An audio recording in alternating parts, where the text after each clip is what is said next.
Good evening, everyone, from Budapest. It is our Thursday subscriber stream here on my Slaggy channel on Twitch. International Master William Pascal.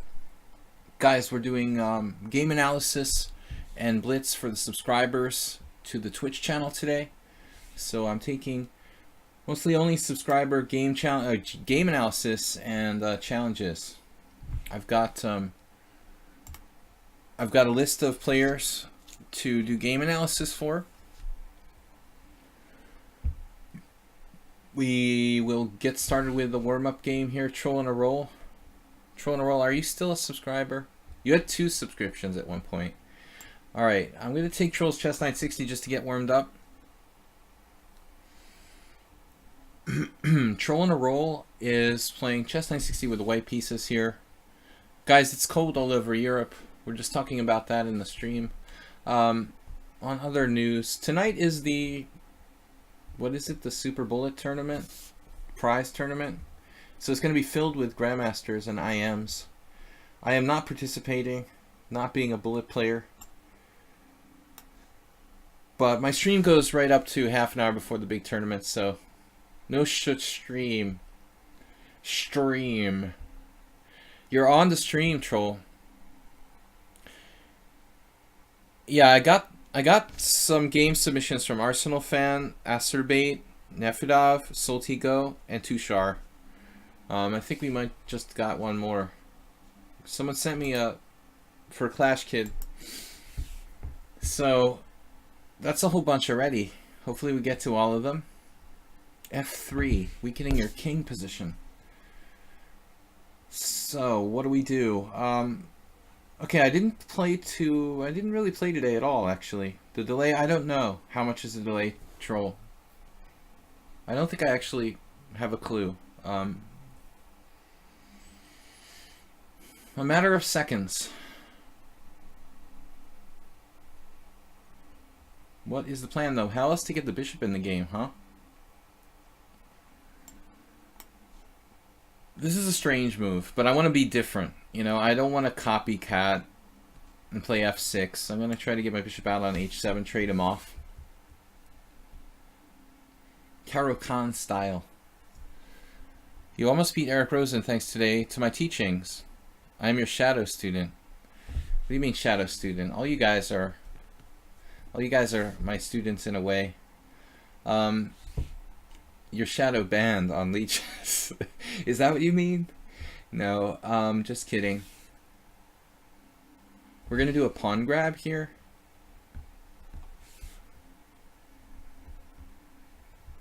I can't just ignore this. No, I don't think it's a minute delay, Troll. I don't think it's that much. Don't think it's that much. My g7 pawn is hanging. No. Troll, I mean, I can almost see what I'm doing, like, it's a matter of seconds how much the delay is. 20 seconds maybe? 15 seconds? You can see it coming in. I can watch the stream right there.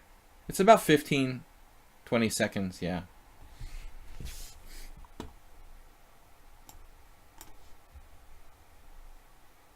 I don't know if this is really logical, you know, but I only have one plan to play bishop h7. I mean, I'm sort of developing his bishop for him. In a sense. I guess I won't be castling. I think Wesley is struggling for confidence after losing this chess.com thing.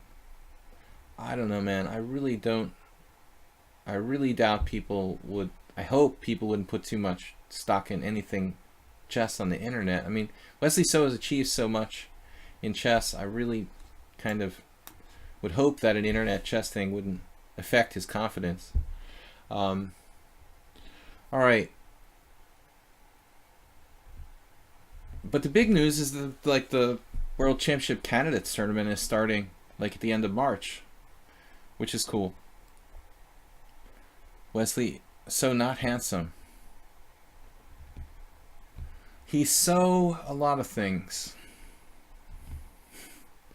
I don't know, man.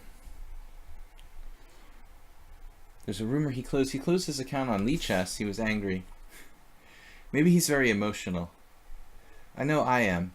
Well, this is a strong move. Knight 93 coming to d5. Not a welcome guest here.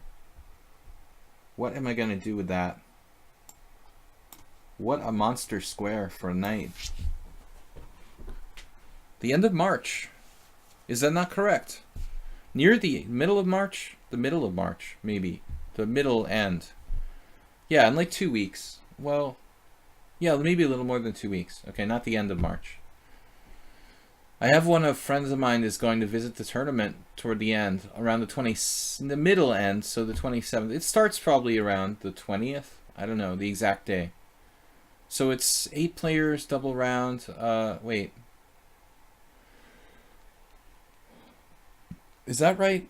8 players, double round? That's what it is, right? 8 players, double round is 14 rounds. 2 times 7. 14 rounds.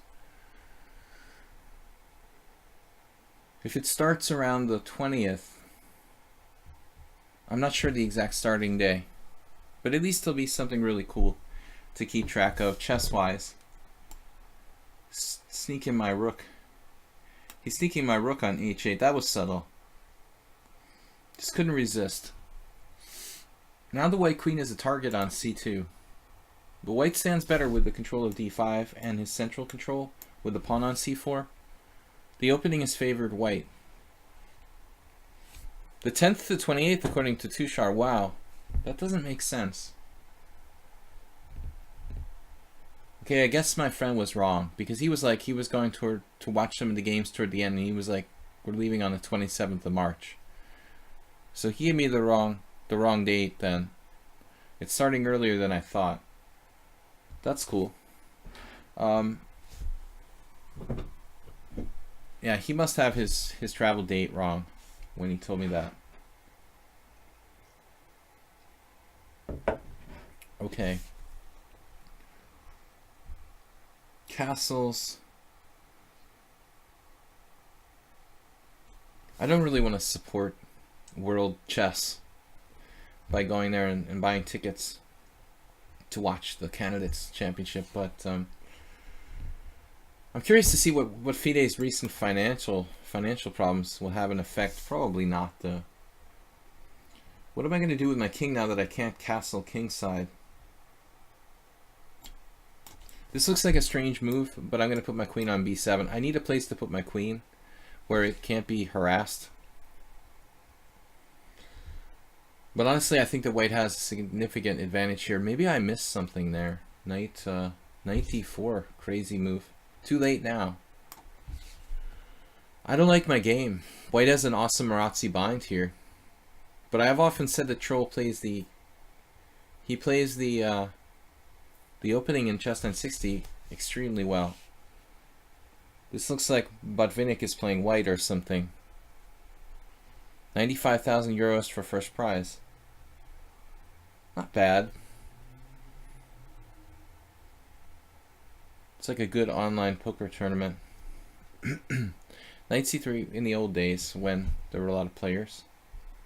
But queen b7, sad that there's not even more money in chess. It's not like golf. That knight on d5 is just brutal. We gotta get rid of that. You're out of there, Mr. Troll. You are out of d5.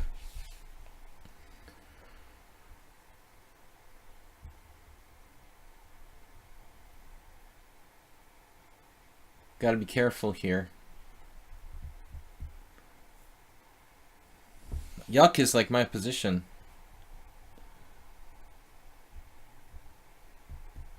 But the point is that I can kick him out with e6 and then I gain a tempo. I was actually concerned about him sacrificing a pawn here with the centralizing queen e4. Because if I play knight takes e2 check, maybe Troll should think outside the box a little bit here. If he just sacks a pawn, he doesn't really like to sack material, but in this case, sacking a pawn with check, my knight is like practically trapped. And he has a very strong position. But this way I can play e6. At least threaten his knight on e6 or d5. Struggling to equalize with black pieces here in chess 960. Well, Vlad Kramnik is in the tournament, man. The guy is 2,800. I was surprised to see Kramnik's rating is still 2,800. Like all year, he didn't seem to do anything really. Whereas like last year, he had that awesome year where he was just on fire, having lots of good results. Whereas this year, he's didn't really do anything special, yet his rating is still 2,800. Well, I don't know. I didn't see the March ELO list. But as of last rating list, he was 2,800. Kramnik, which is impressive for a guy who really didn't really do anything this year, especially.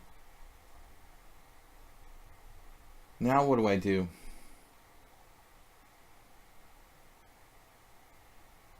You know, I'd love to castle, but I can't.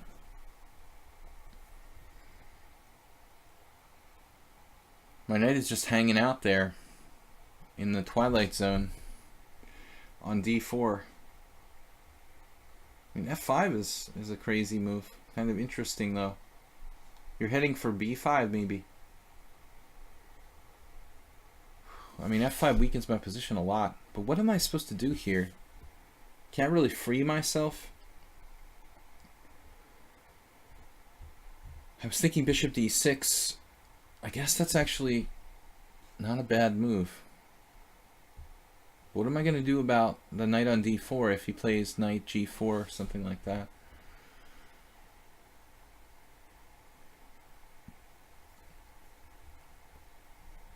I was also thinking about bishop e5.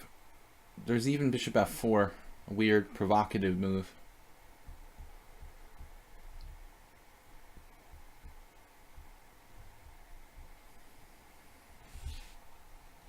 I'm not like fully really aware. I didn't play chess all day. I just analyzed a bit. We're not playing in the bullet tournament, obviously. All right. Do you actually think any of the candidates have a shot against Magnus? Absolutely. I think that Aronian, takes me 3 times to say it correctly, has a good chance. I think he's the only one who could actually beat Magnus if he plays really, really exceptional. Like his absolute best game. If Aronian is on his A game, he might be able to beat Magnus. I think he's actually a deeper player. The other thing is, you know, on a deep, deep level, I think Aronian is actually even a better player than Carlsen in some way. But on a practical level, Carlsen is probably better than anyone. The other person, ironically, is, okay, Kramnik could probably draw Carlsen in a match. Kramnik has extensive match experience. Kramnik and Carlsen has practically none. Like he's played these matches with Anand, which are really, in my opinion, sort of just. I just really felt that Anand played badly. You know, he didn't test Carlsen at all. Just the match against, really, you know, Carlsen's match experience is limited. Just this match against Karyakin, you know, as a world championship player. So, Kramnik beat Kasparov in a match. I mean, this guy he was world champion, you know. We should not disrespect Kramnik. In a match format, this is not some tournament. The other thing, of course, is the wild card would be Mamedyarov, but Mamedyarov has no experience in that kind of setting. So I think that Mamedyarov's rating is great, but he's definitely kind of an outsider in that sense. So we have to give Kramnik respect.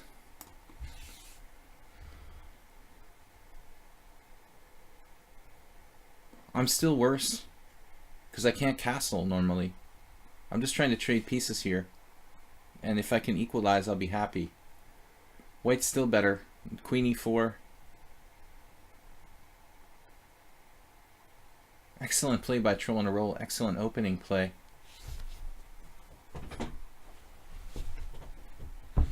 You know, I don't know. I'm not so sure Kramnik, you know, is going to necessarily lose. He could easily draw a match. Maybe he couldn't beat Carlsen, but he can definitely make it very difficult. He'll put up a lot more resistance than Anand, I think.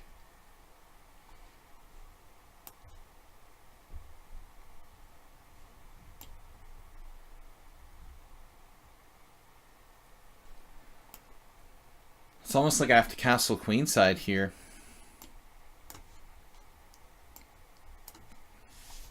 Got to watch out for the d6 square. I don't really prefer castling queenside. It's not my preferred choice, but knight c2, I saw knight c2, but there was some problem with it, I thought.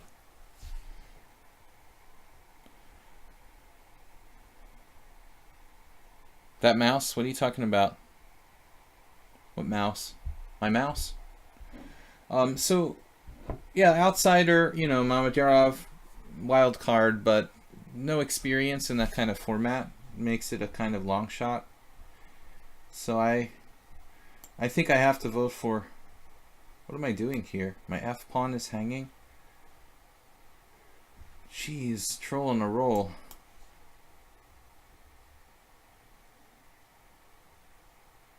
Man, this is really bad. Troll on a roll, how strong are you? I am in desperate trouble here. Under a lot of pressure in this hedgehog where I had the castle queenside because I played this stupid plan.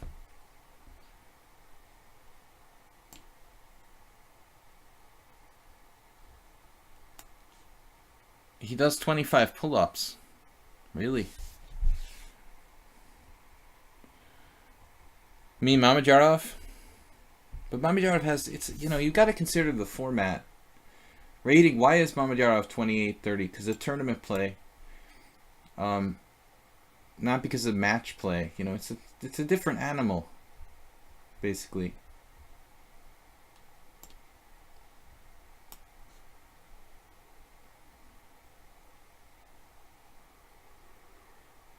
Okay, I'm losing.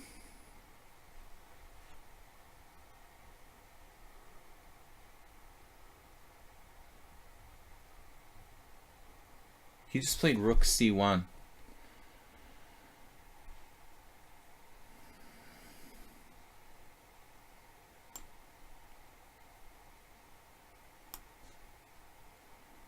Man, Troll is putting the pressure on today.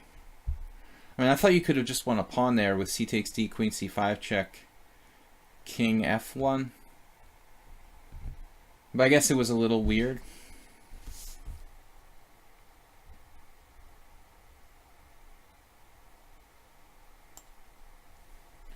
I have to do pawn takes. My king is none too happy. Troll playing like a master.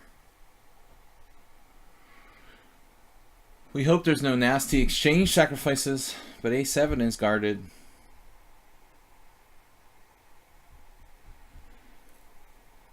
Master level performance by Troll before he lost on time. You didn't see what was wrong with knight c2. I thought I saw something was wrong with knight c2. So even in the final position, he's like +1 pawn. His advantage was so big strategically. No game found. This is our first game for today. I got a really, really bad game. Someone actually played like me. Man.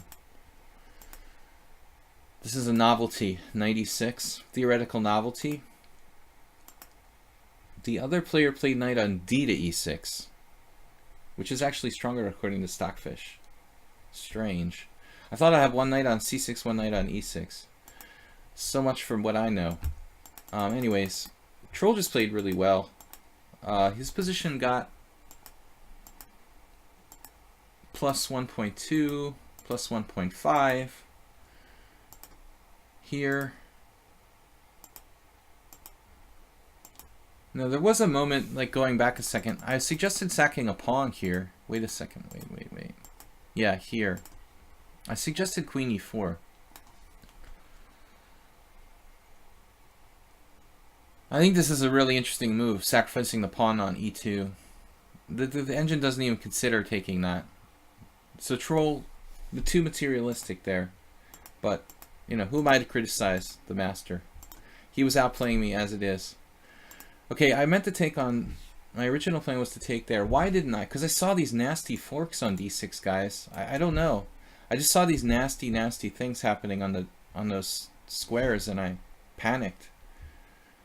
But you mean knight c2 here? Yeah, I didn't like the look of this. It's just an intuitive thing. Looks like he has to find queen f4. And then if knight takes here, he's crushing my face with knight e4. I can't castle. That's the nasty part that you have to remember. Like, it looks like, oh, you can just castle. It's no problem. But I can't castle kingside. So apparently, so yes, this was the point, Arsenal fan. The knight on f e6. My original plan was to actually take with the knight on h7. Then I forgot when I got to that position. So Troll, you know, does have very strong attack there on knight c2. My intuition was right. But I'm just worse after this. I mean, I'm really close to lost. I thought it was worse than it was. This was apparently a blunder, but I don't know. It's not so clear. Anyway, guys, alright, interesting game. He was crushing my face. But yeah, that's a good point. You know, when I played the opening, I intended on recapturing the knight on h7 originally.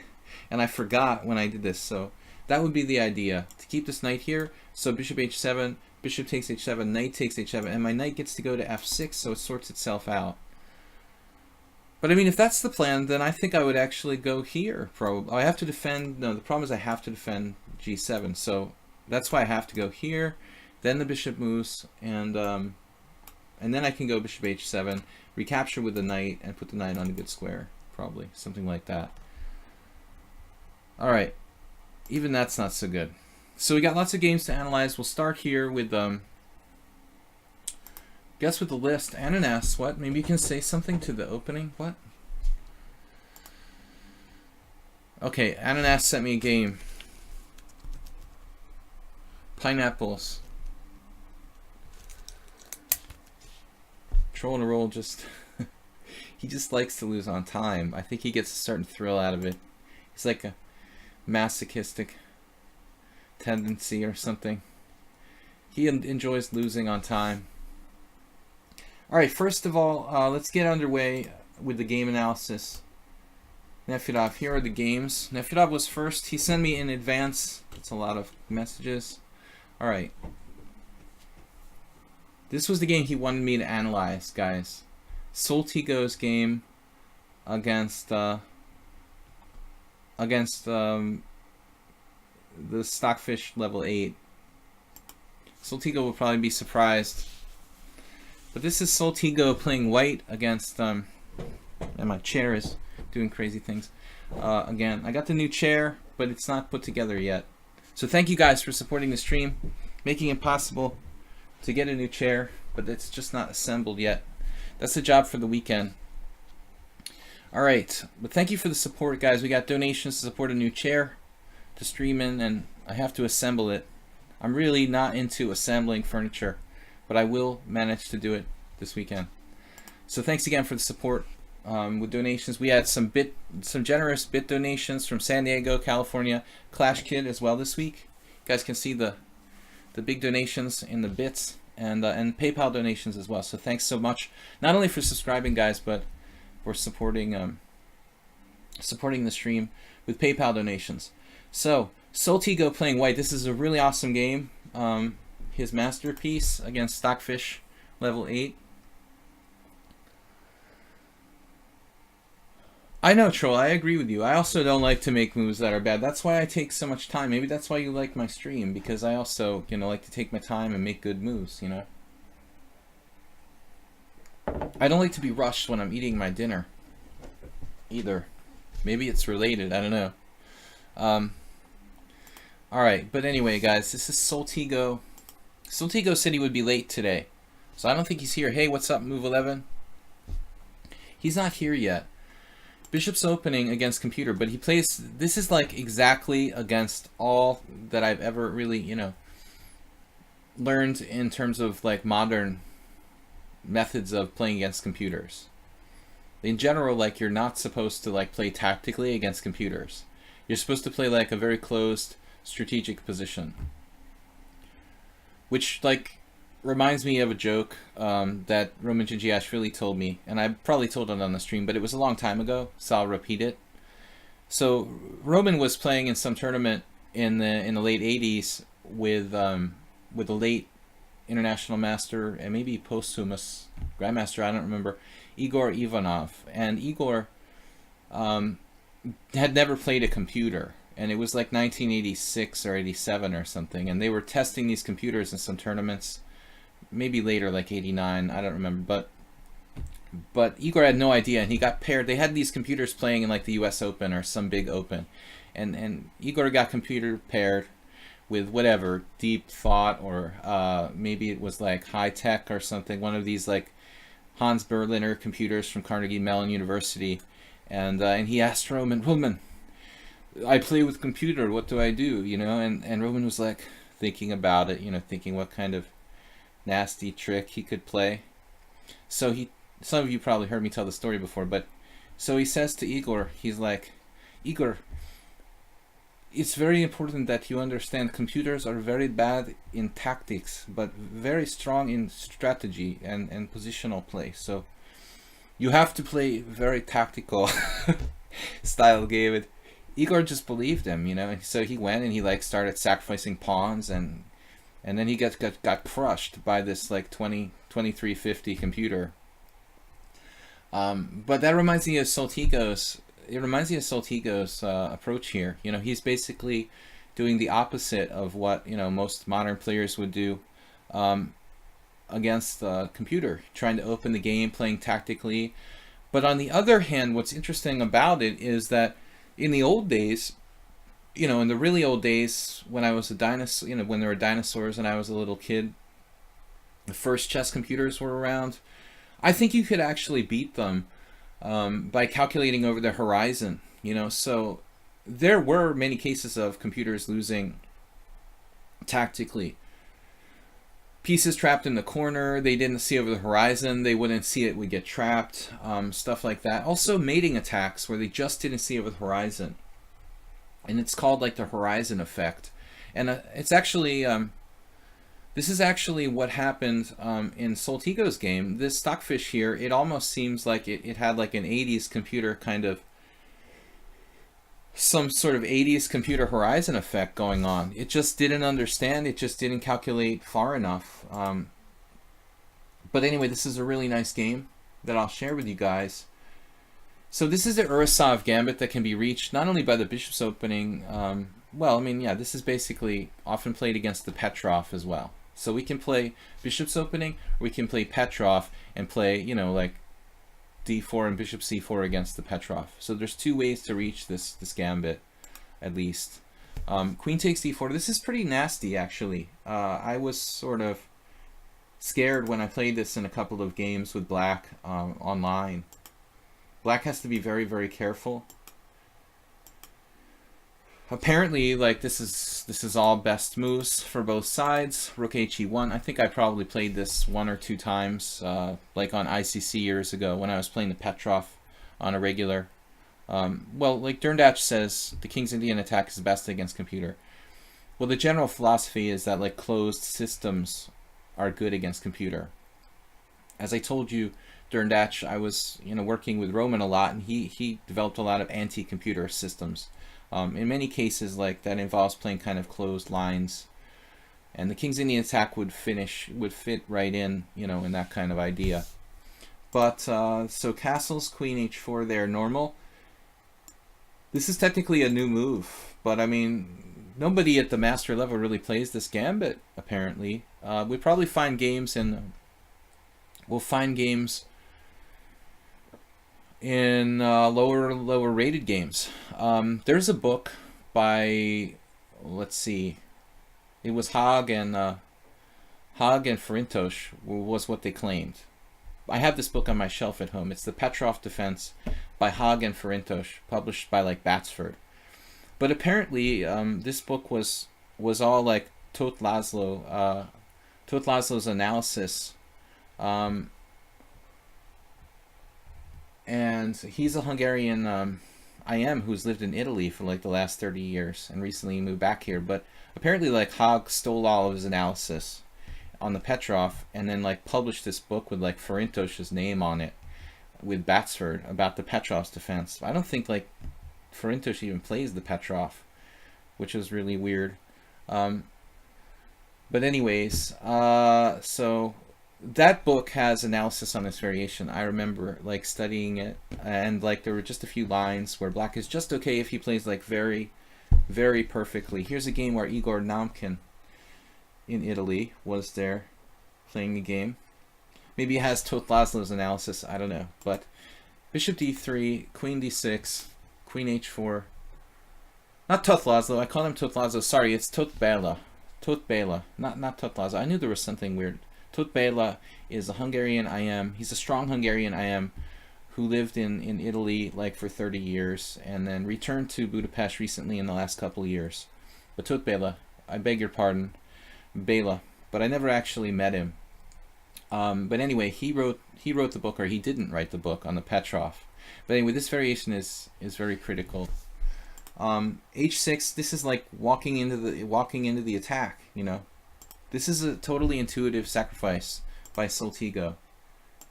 And then this move, a double sacrifice. So now he takes on e7, queen takes e7, queen takes h6, rook e8, and queen g5 check. This actually just repeats moves for a moment, and then Soltigo is deciding whether he wants to try to play for a win or if he's willing to take a draw. And he plays knight g5. So there's these just standard mating threats with bishop h7 check. I mean, this looks just like a game you would win against a computer in the 80s. Okay, black has how much time for its moves? I don't know. You know, it just didn't see over the horizon. Bishop e6 apparently is like the best move. There's some interesting lines here. It says like queen f8, bishop h7 check, king h8, knight takes f7 check, and that wins the queen. That's got to be like probably the most important single variation here. But how much material does black have left at the end? Queen takes f7, bishop g6, king g8, bishop takes f7, king takes f7. Then the rook is clear for attack. What's our material? Black has actually a rook and just a rook and bishop. No, rook, bishop, and knight. So black has a lot of material, but the king is not safe. So it's really, I don't know, we want to say like it's lucky, but Soltigo had this just like, you know, intuitive feeling that this attack works, and it's absolutely, I doubt he calculated all this out, you know, but it actually works. So the computer plays bishop e6. Stockfish analysis blunder, queen f8 was the best move. Bishop h7, king h8, and now here, this is an unbelievable move. Okay, he doesn't find the computer move, like rook d4 apparently is very, very strong. And one would expect, you know, to go to d3, but I think that bishop e4 must have had some point. I'm not really sure. Yeah, his idea was sort of awkward. He wanted to lift his rook to h3, but the funny part is that that square is covered by the bishop on c8. So there's actually a better way to do what he's trying to do, which was rook d4. Soltigo didn't consider this. Anyway, it's just still, it's an epic game. Not perfectly played, obviously. Soltigo is fully human. Peter says bishop e4 check is actually best move now. King g8 and rook d3. So the idea is to come to g3. There just simply, I guess, is no other place to put the bishop. Like if you put it on g6, it's going to get captured. On f5, it's going to get captured. And so maybe this is the best. I didn't really go through this with the Stockfish, but Nefedov wanted me to use Stockfish when I analyzed the game. He wanted to get like Stockfish's insights, since it was Stockfish apparently playing black here. Artificial intelligence level 8, whatever that is. So this is amazing. But he just takes here on f6, here, bishop h7 check, king h8. Now, we have to look at this variation. Knight takes e6 check. So king f8, knight takes e6 check, rook takes e6, queen d8 check, rook e8, queen d6 check, rook e7, and then what? And you tell me Soltigo is not a human being. Rook e3. This is insane. Like, black is playing just 2 pieces down on the other side there. So at the end of the day, we just like end up winning basically without a forced mate, but just like with a winning position for white. It's craziness. So I guess this is mostly intuition. King h8, queen f4. This is also best move and only move according to Stockfish. Knight d7, queen h4, knight f6, bishop f5 check, king g8. Okay, it's like too confusing to analyze this whole game, honestly, but the final thing is obvious. You know, the rook is coming to g3. The rook is coming to g3, and there's nothing you can do about it. And that's the whole point of bishop e4, discover check, and everything, you know, so that you could get the rook to g3. Maybe the other variation with rook d4, rook h4 also was good, but this is maybe the best. And that's winning. Black is just not coordinated, and he has no way to attack the rook on g3. There's no knight e4, no knight h5, and discoveries all over the place. Winning position. And then we just win the queen, and technically we're not up that much material in this position. The queen, we've got what? We've got a pawn and a queen, so the material is a knight up, more or less. Pawn and queen for the 2 rooks, we're a knight up. You know, it's over. Soltiga just trades down, and the rest is just easy, you know. I'm not sure his technique was perfect, but it's good enough. So anyway, like really, that's it. Really amazing attacking game by Soltiga. I thought that was cool.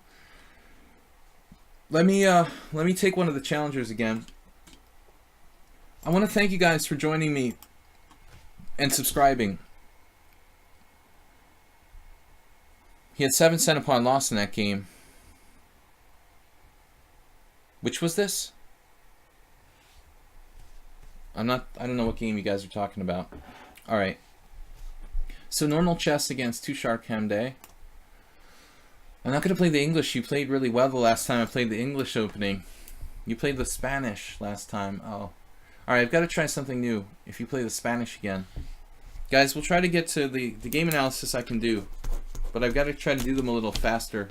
We only have 2 hours. Oh, a good game against Eric. Okay. So what are we playing in the Spanish? Is he going to play the Spanish again? That's apparently his main defense, right? Last time he had a great position against me in a quiet d3 variation. But I've got something different planned for today. Something I don't know either, but it's at least we could try something new every time. b5. I was toying around with playing like d6 myself for black. It's kind of passive, but I figure no one knows that.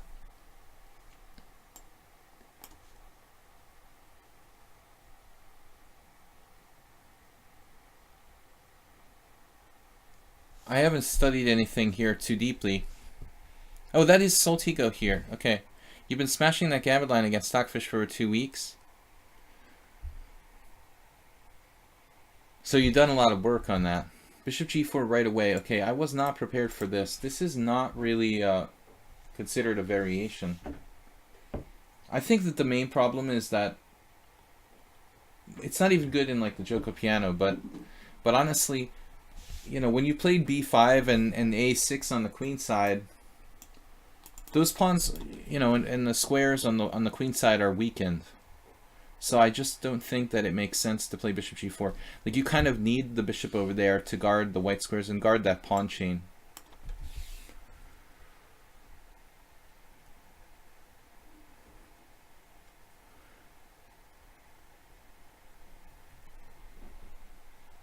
How was it? There was some weird line that Mamedyarov played like g5 against Grishuk and beat him, and like, but that was a different position where, like, you know, Mamedyarov didn't play b5. You know, he wouldn't do that here.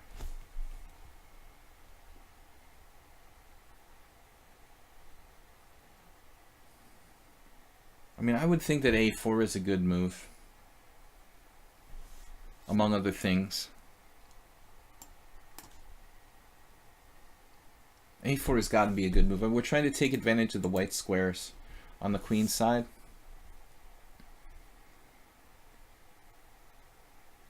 Can I play knight A3?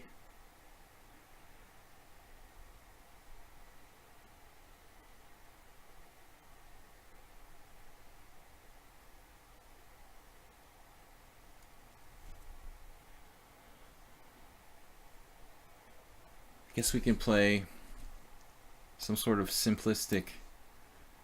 What was I thinking here? Ah, knight A3.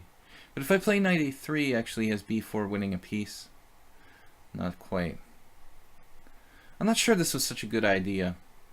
I played this too early. He's used 8 seconds for the whole game. What's up with that? He's been hanging out with Derndatch. Played this too early, this exchange on B5. I had some kind of strange hallucination. My hallucination is that black was playing like rook B8 after knight A3 or something. But he doesn't have to do that.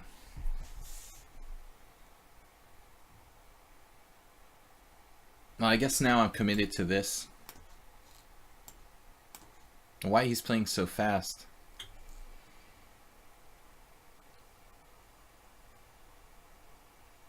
But I didn't prove anything here. I walked into some sort of preparation, it looks like.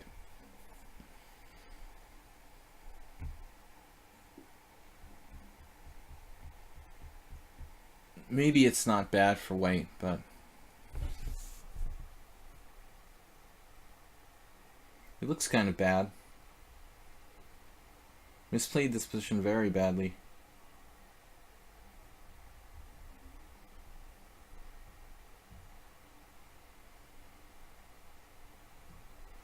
I guess I have to be pretty careful not to be worse now.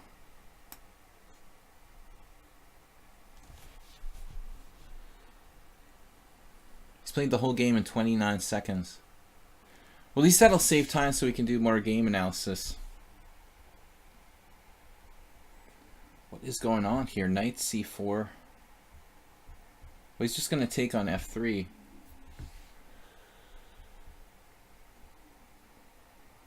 That looks bad. But maybe I can live with it.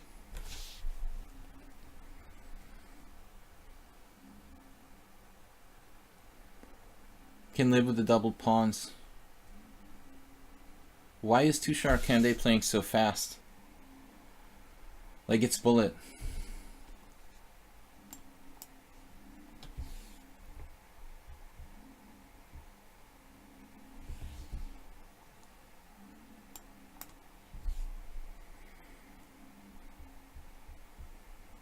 Playing perfectly so far. Okay, I'm like probably worse here. Maybe not, but I don't feel comfortable. But he plays so fast it's like disturbing. It's hard for me to concentrate when my opponent plays that fast. It kind of upsets my equilibrium. Knight A5.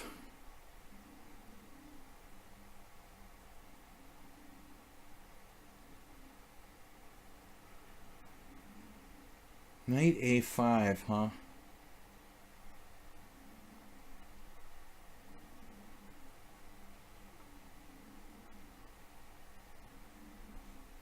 Well, I guess I just take and play bishop d2. Are we playing bullet or something? Why is Tushar so fast today? Why not think a little bit about some of your moves? You've got all that time to use. Why not use it? I don't really understand. You're trying to make me lose on time? I mean, is that the goal? Because you really should use your time to try to find better moves. Like, your moves are good. Like, they're fine. But you got me in a bad position, and like, you know, you should probably take your time to try to find even more incisive moves. Rather than just like good moves, try to find great moves. Why, when you have a 2-minute time advantage, not use the time? Because at the end of the game, you don't get an extra prize for playing faster. It's not an arena tournament. I think a lot of players are doing this. You know, they play like 1 minute games, and then they stop and they say, okay, I should play some slower games. but then they play like 10-minute like it's a 1-minute game. Knight h5 is a strong move. I think he should have considered that playing. He should have considered playing that earlier.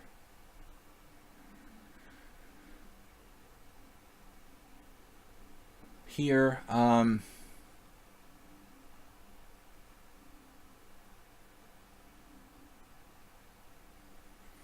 he has some threats against my king side, possibly.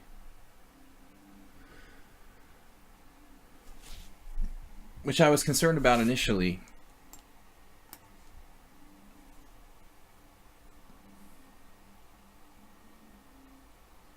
Knight f4, king h2. This defends the d3 pawn. I guess knight f4, king h2. Or else I could take. Maybe the opposite color bishop. It looks pretty bad for me, though. This opposite color bishop position. Or maybe I could take and play queen a1, but then he has queen g5. Maybe I could sack a pawn with queen a1. Maybe I can draw like a pawn down ending with a bad, you know, with the opposite color bishop type of thing. You'll explain why you played fast after the game. Alright. So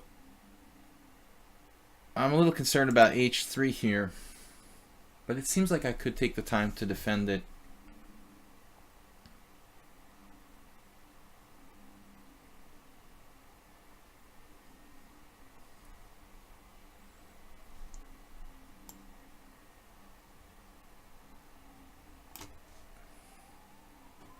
I think I'd rather get the queens off the board. Take the chances with sacrificing a pawn here. Because I really recognize that I'm in trouble. Opposite color bishops gives me chances to draw a bad position.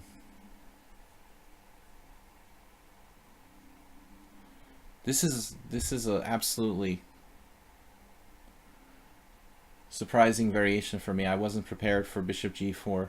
I thought that's just a bad line. h3, bishop h5, but then I don't know what I'm doing. He's preventing d4. I guess I should just play knight on bd2. d3 and knight on bd2. But it doesn't seem very dynamic to play d3 and knight on bd2. Seems like white should have better.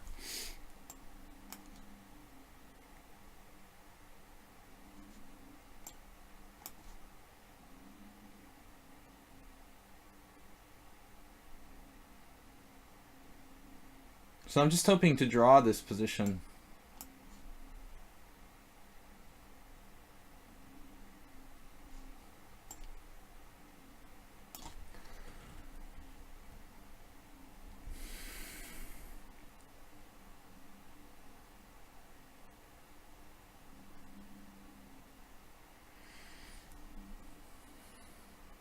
It feels like it should be a technical draw, but it's not so easy.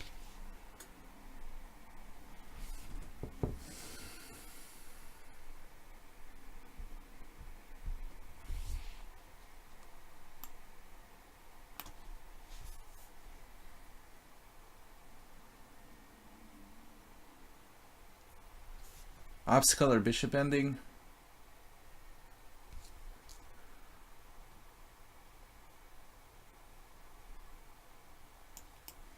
The best I can do is just try to save the game. I mean, I have to admit when I have a bad position.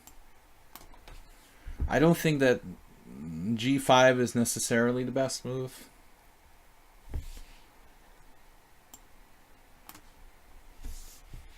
Because it kind of weakens the white squares a bit.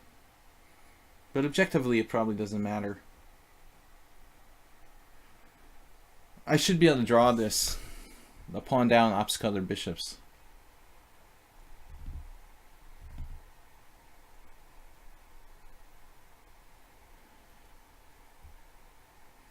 Yeah, now I have to play d4.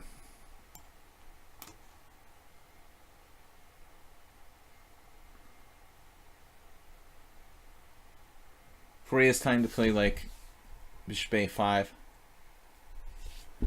If I give him another tempo, well, I wanted to trade rooks.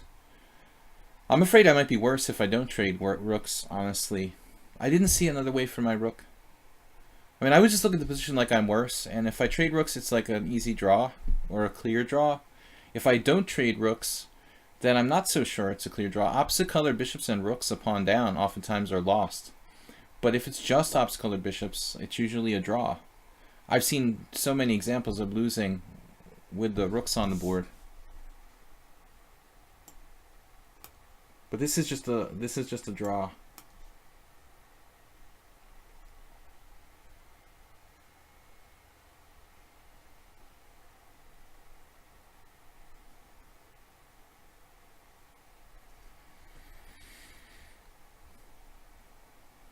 Should be. I mean, maybe there's some way I can find to lose the position, but I don't think so, objectively.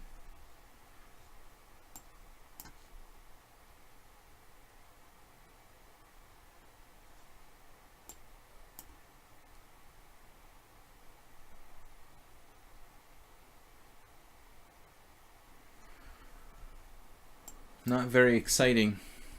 Okay, I can move my bishop. I probably should, actually. Rather than move my king away, I should probably move the bishop instead. Probably. It's not so important to attack f7. I mean, it's not like essential to attack f7. I guess that's what I'm trying to say.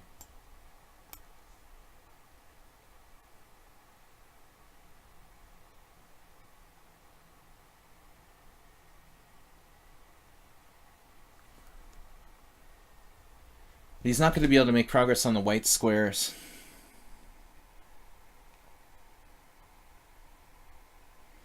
If he plays g4, I just take it and undouble my pawns.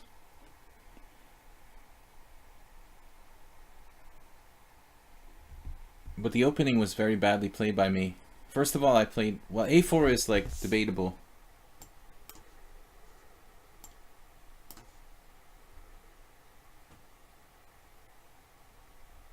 A4 was like debatable, but A takes B was like catastrophe. That was a catastrophe. For me, I actually hallucinated that I would play A takes B, and go like knight A8, and thought that knight A3, and I thought he had to play rook B8, but I forgot that I go knight A3 and he just plays B4. I guess I forgot that my rook was unprotected on A1. You know, if you look at the opening, I like literally...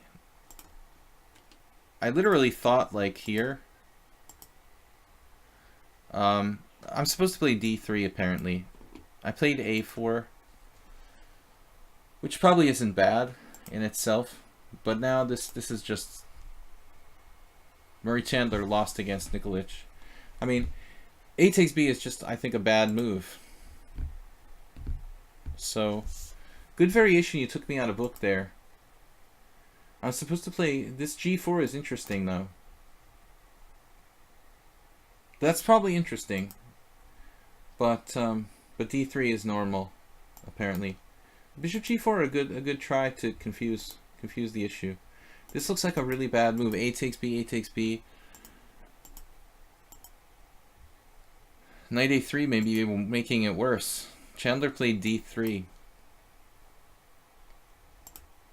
Looks like after knight a3, here, d3, black is just better. But I can hold on, maybe. But I didn't like knight a5. This is strong. But I thought you should immediately go here, like the engine is suggesting. Okay, anyway, guys. Who had more time at the end? I might have had more time at the end. Guys, I had more time at the end. That's why you used so little time in the beginning. Alright, point made. Alright, Haberbaum sent a game. I gotta get on with the game analysis, guys. So I don't know how many games we're gonna play today, but we're gonna focus on game analysis. Tushar actually sent a game in. Rabbit Chess versus Revolutionaire. He said this was a computer. So we're only analyzing games where people play computers today. But anyway, good game, Tushar. I was lucky to draw. It reminds me to look at that move, Bishop G4. I didn't realize it was even that playable. I thought it was just bad for black, but it doesn't look so easy. Now, this is interesting because Tushar's opponent, Revolutionary, got banned as a computer. But this game wouldn't be like really that suspicious if you looked at it. He's got 2 inaccuracies and 1 blunder for a 33 cent-pawn loss.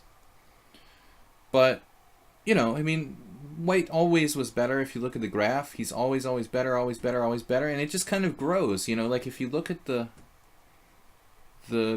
curve of the graph, like he like slips a little bit there at one point from totally winning to totally winning by less.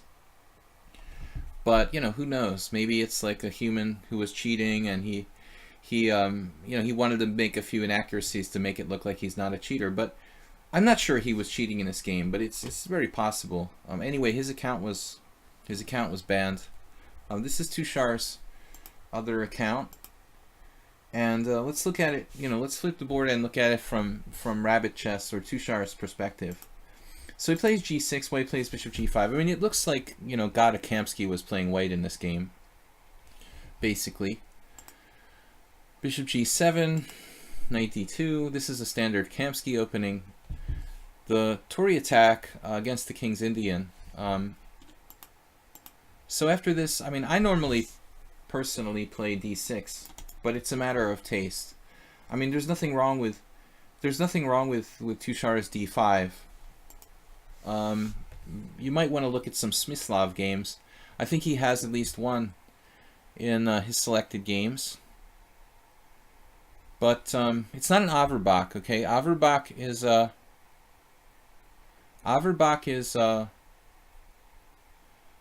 is actually, you know, against the King's Indian, Bishop B2 and Bishop G5. E3. Okay, Arsenal fan, close your eyes. C5. Bishop D3, and you know, whereas that wouldn't be good against the King's Indian with a D6 type of structure. If Tushar played D6, Bishop D3 is bad because of E5 and E4 forks.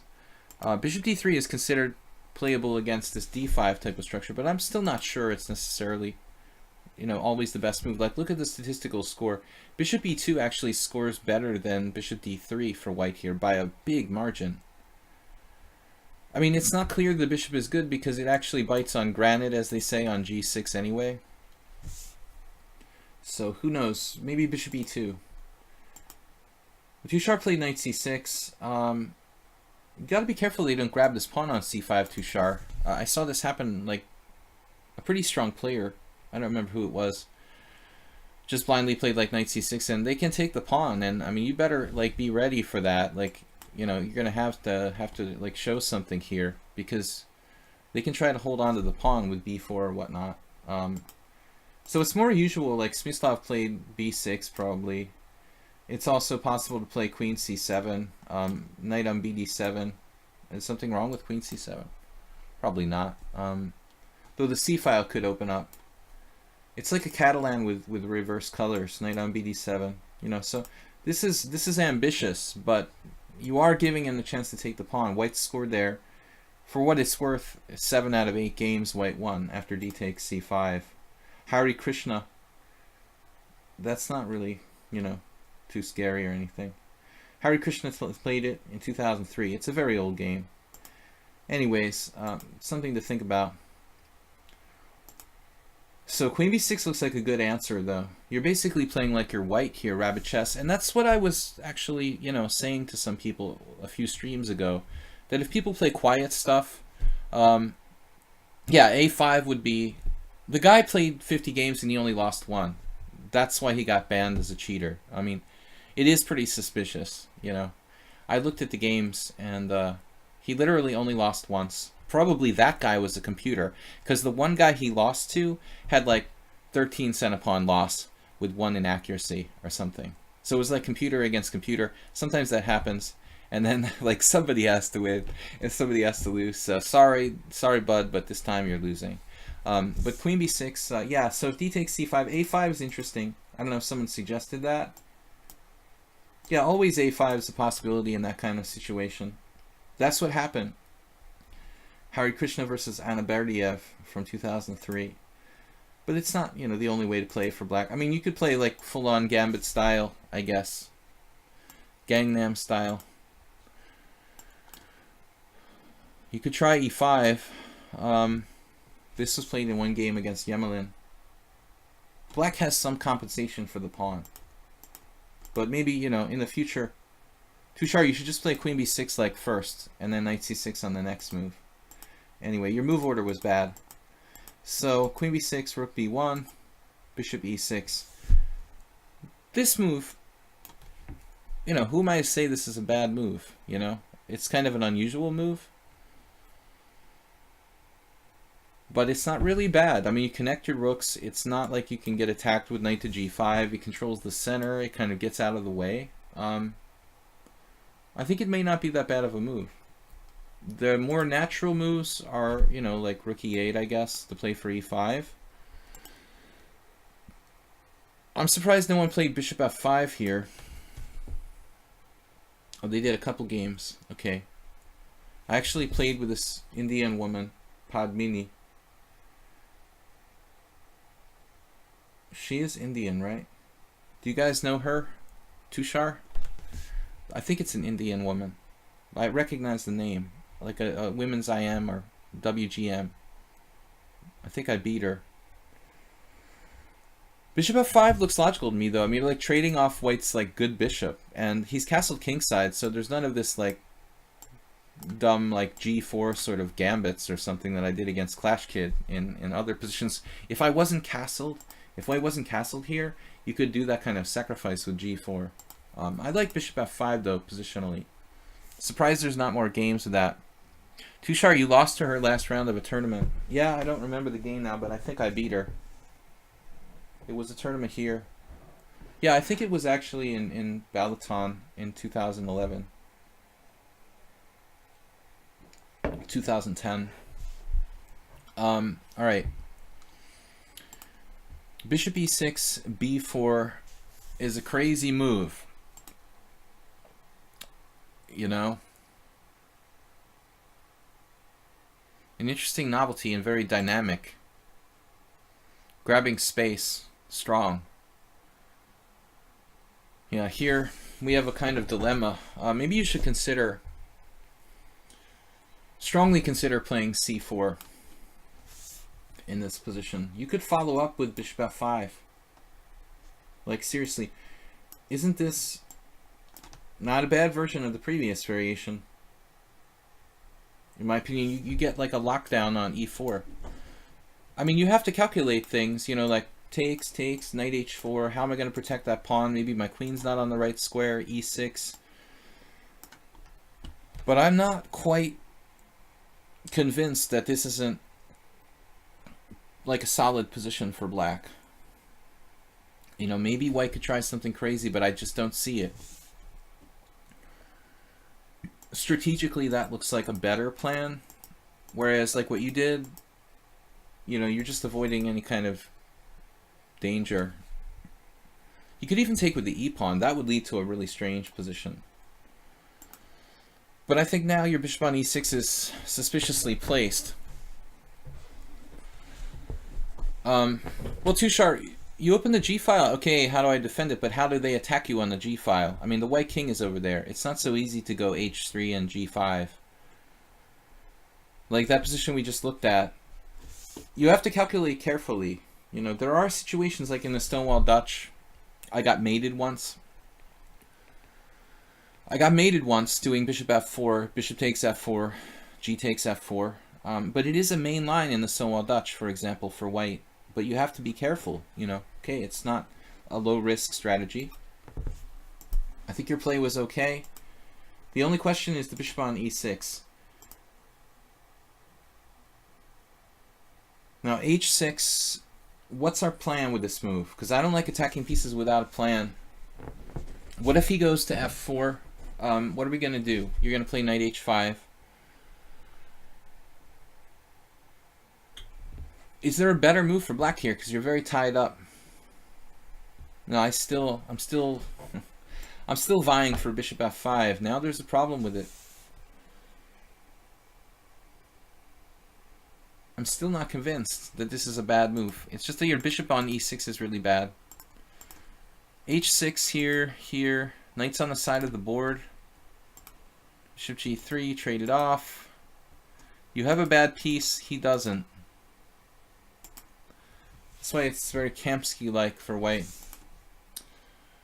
He's got the c5 outpost. Support point.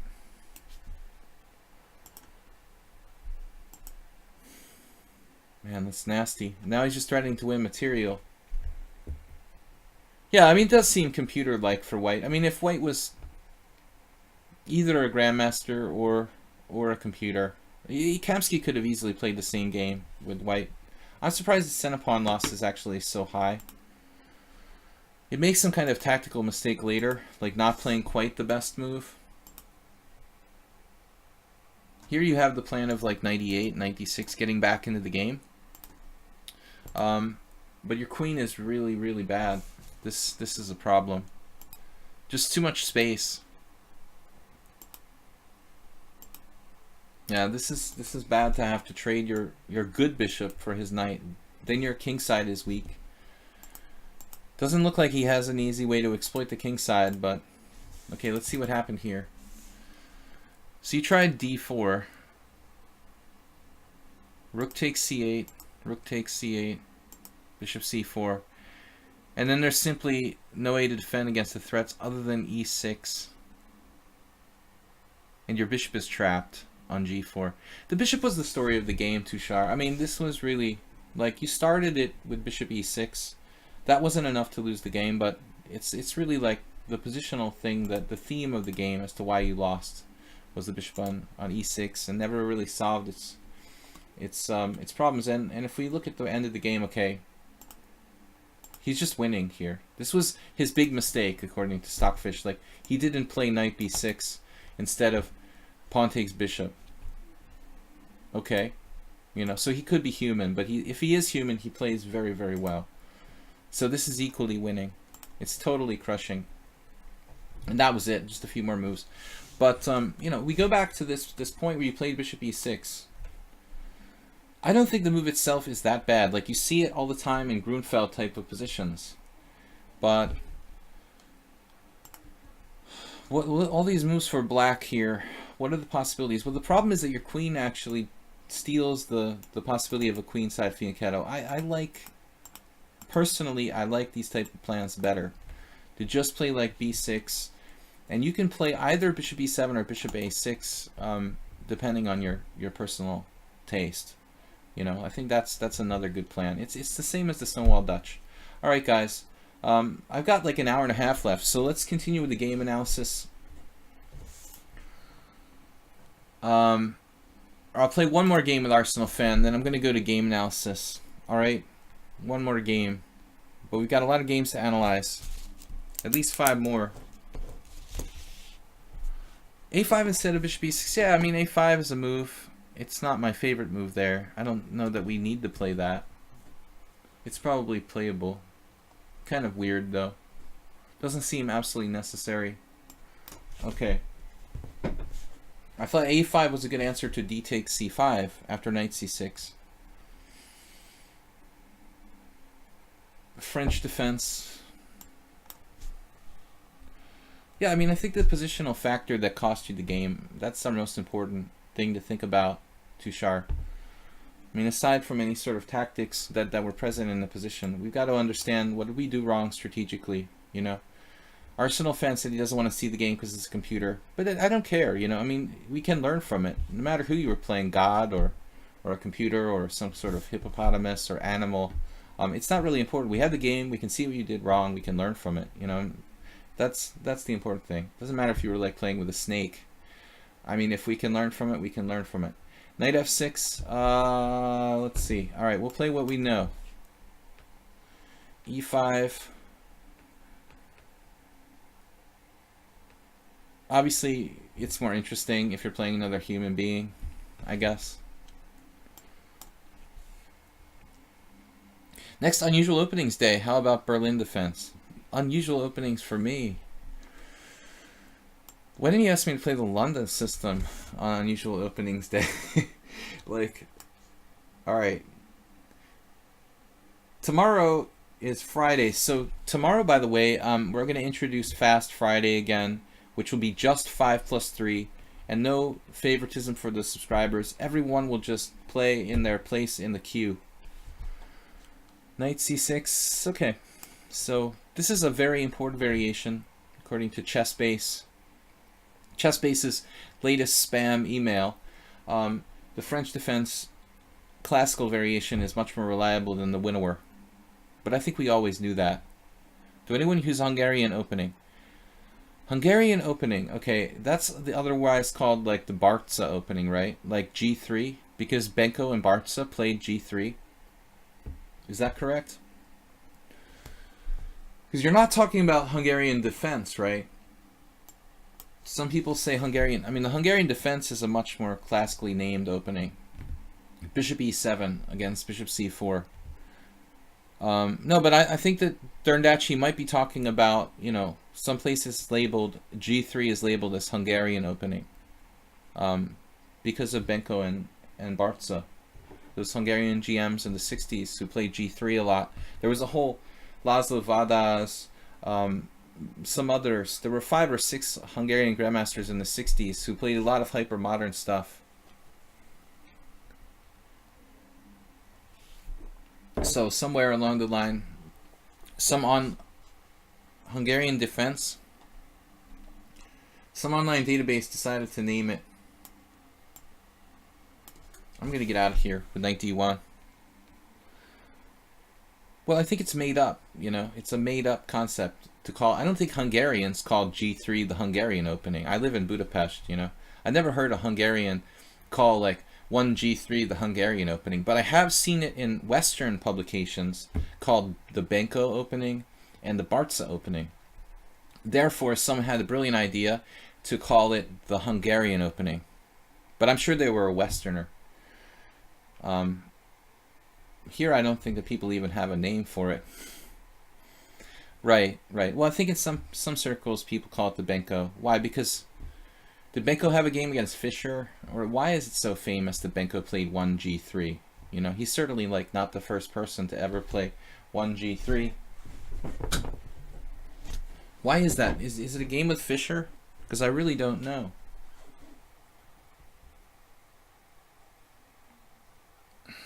Well, a lot of people got timed out. Oh, Derndachi got timed out. You were bad, Derndachi. Excessive caps used. Should I challenge now so I'll be first for tomorrow? That's not allowed. I'm not going to count any challenges prematurely here.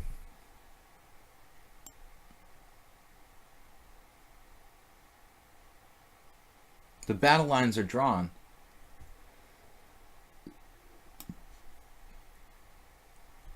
I'm not sure that this is necessarily my best. In fact, I'm almost certain it's not.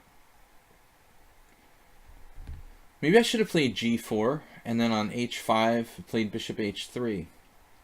Like a reversed King's Indian.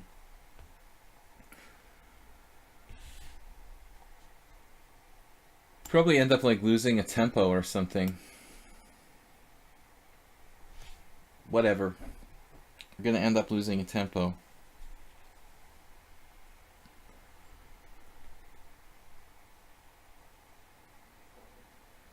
Totally closed position. This is just speculation. I've never played this position in my life.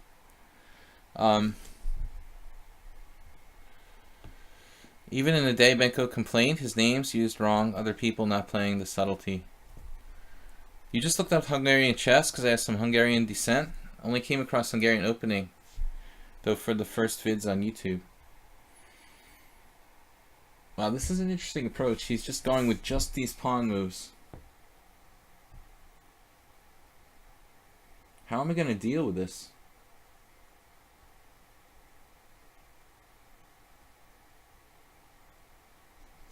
Well, I don't know. I'm getting out of here.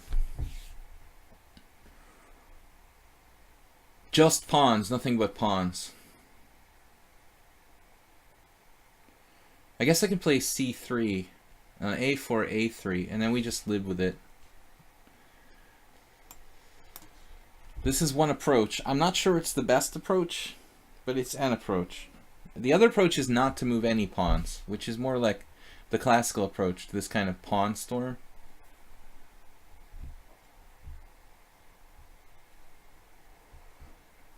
Suddenly move 11 takes a timeout from his queenside onslaught for prophylactic kingside development.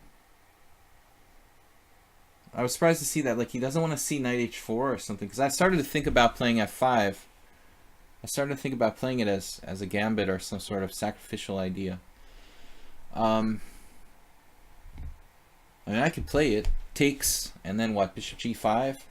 Just sacrificing a pawn for positional compensation. But I don't know.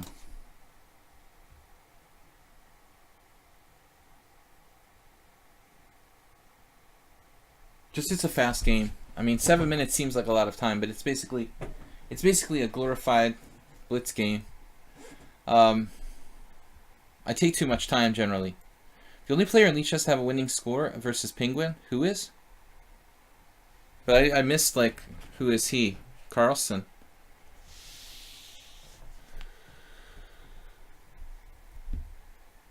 But someone was commenting on how, like, you know, Carlsen is so much more intuitive than, like, Nakamura or Vacher Legrave. Hey, Sludgy, are you playing? No, I'm not playing. I don't play 1 minute. I retired from playing 1 minute, like, maybe 10 years ago. And I never really did. I was never good at 1 minute or even tried to be good at it. I always avoided it, even when I was young, or relatively so. Okay, I expected h5 there. I think he should have played h5. This is a King's Indian, as far as I'm concerned. It's just a strange King's Indian where everything is like backward. He had his chance to play h5 and try to slow me down. Well, yeah, I have to go to h1 here. But the lines are opening up against him more than me right now. You know, it seems like this is working out really well for us. I just don't do 1 minute. I would like it if they had like a title of, you know, whatever, prize arena for 3 minute, you know, I would probably play. Although I would be an underdog, I'd have to practice a lot. 5 minute, I'm pretty good. But in 3 minute, I need practice, and 1 minute I don't play. King h1. I just feel like it's basically masturbation. I mean, 1 minute chess, you can say what you want, but it's just ridiculous, you know. Players intentionally playing bad moves. I think that's at the point where chess becomes stupid. When we reach the point where intentionally playing bad moves in the game, like, you know, for example, like e4, or let's say like d4, e5, like people are playing these really bad openings on purpose. I think that's where it's degenerating, you know. If the time control is like 3-0, then that doesn't really happen, you know. People are trying to play real chess. And that's what I like, you know. I don't want it to degenerate into like a silly mouse clicking contest. 10%. What? Yeah, I mean it's mouse chess. Carlsen was saying it. You know, it's the mouse is the most important factor. Obviously, you know. I mean, it doesn't take a brain surgeon to figure that out. I didn't like it from the beginning. When I started playing online, like in the mid-90s, I wasn't really good with the mouse. Never, you know, even when I was like 20 years old.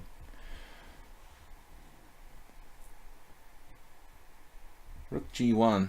Of course, mouse technology has improved. Fortunately for Penguin.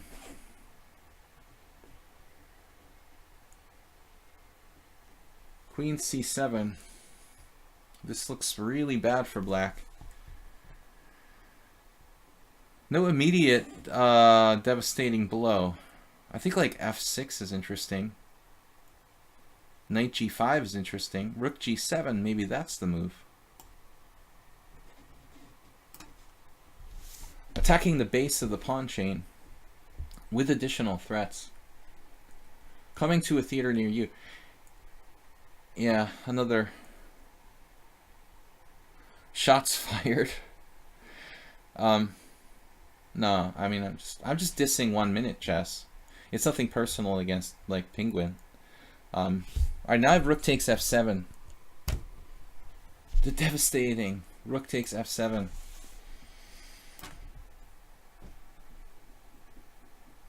My assault on 1 minute chess is not meant to be personal.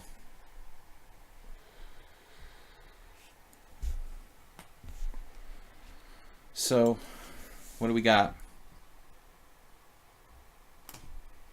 Well, we destroyed his pawn chain. That's the important thing. And now, we need to filter in with the queen somehow. Okay, I have a sizable time advantage. We also have knight g4, knight f6 check, which doesn't look bad.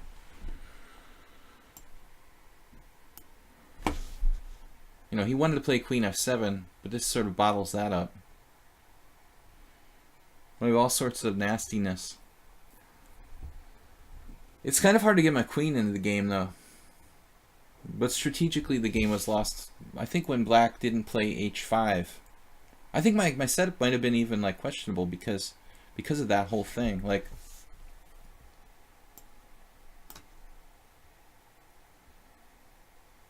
Arsenal fan is a KG defender. He's not going to give up, you know, easily. But we've got knight. Ooh, knight g5 is sort of nasty. 2 pieces for a queen, perhaps. Oh, that's sick. Bishop c8 is a good defense. You can guard e6. It's not too late to protect e6. There it is. You listen to me. You should never listen to the guy that you're playing against. All right.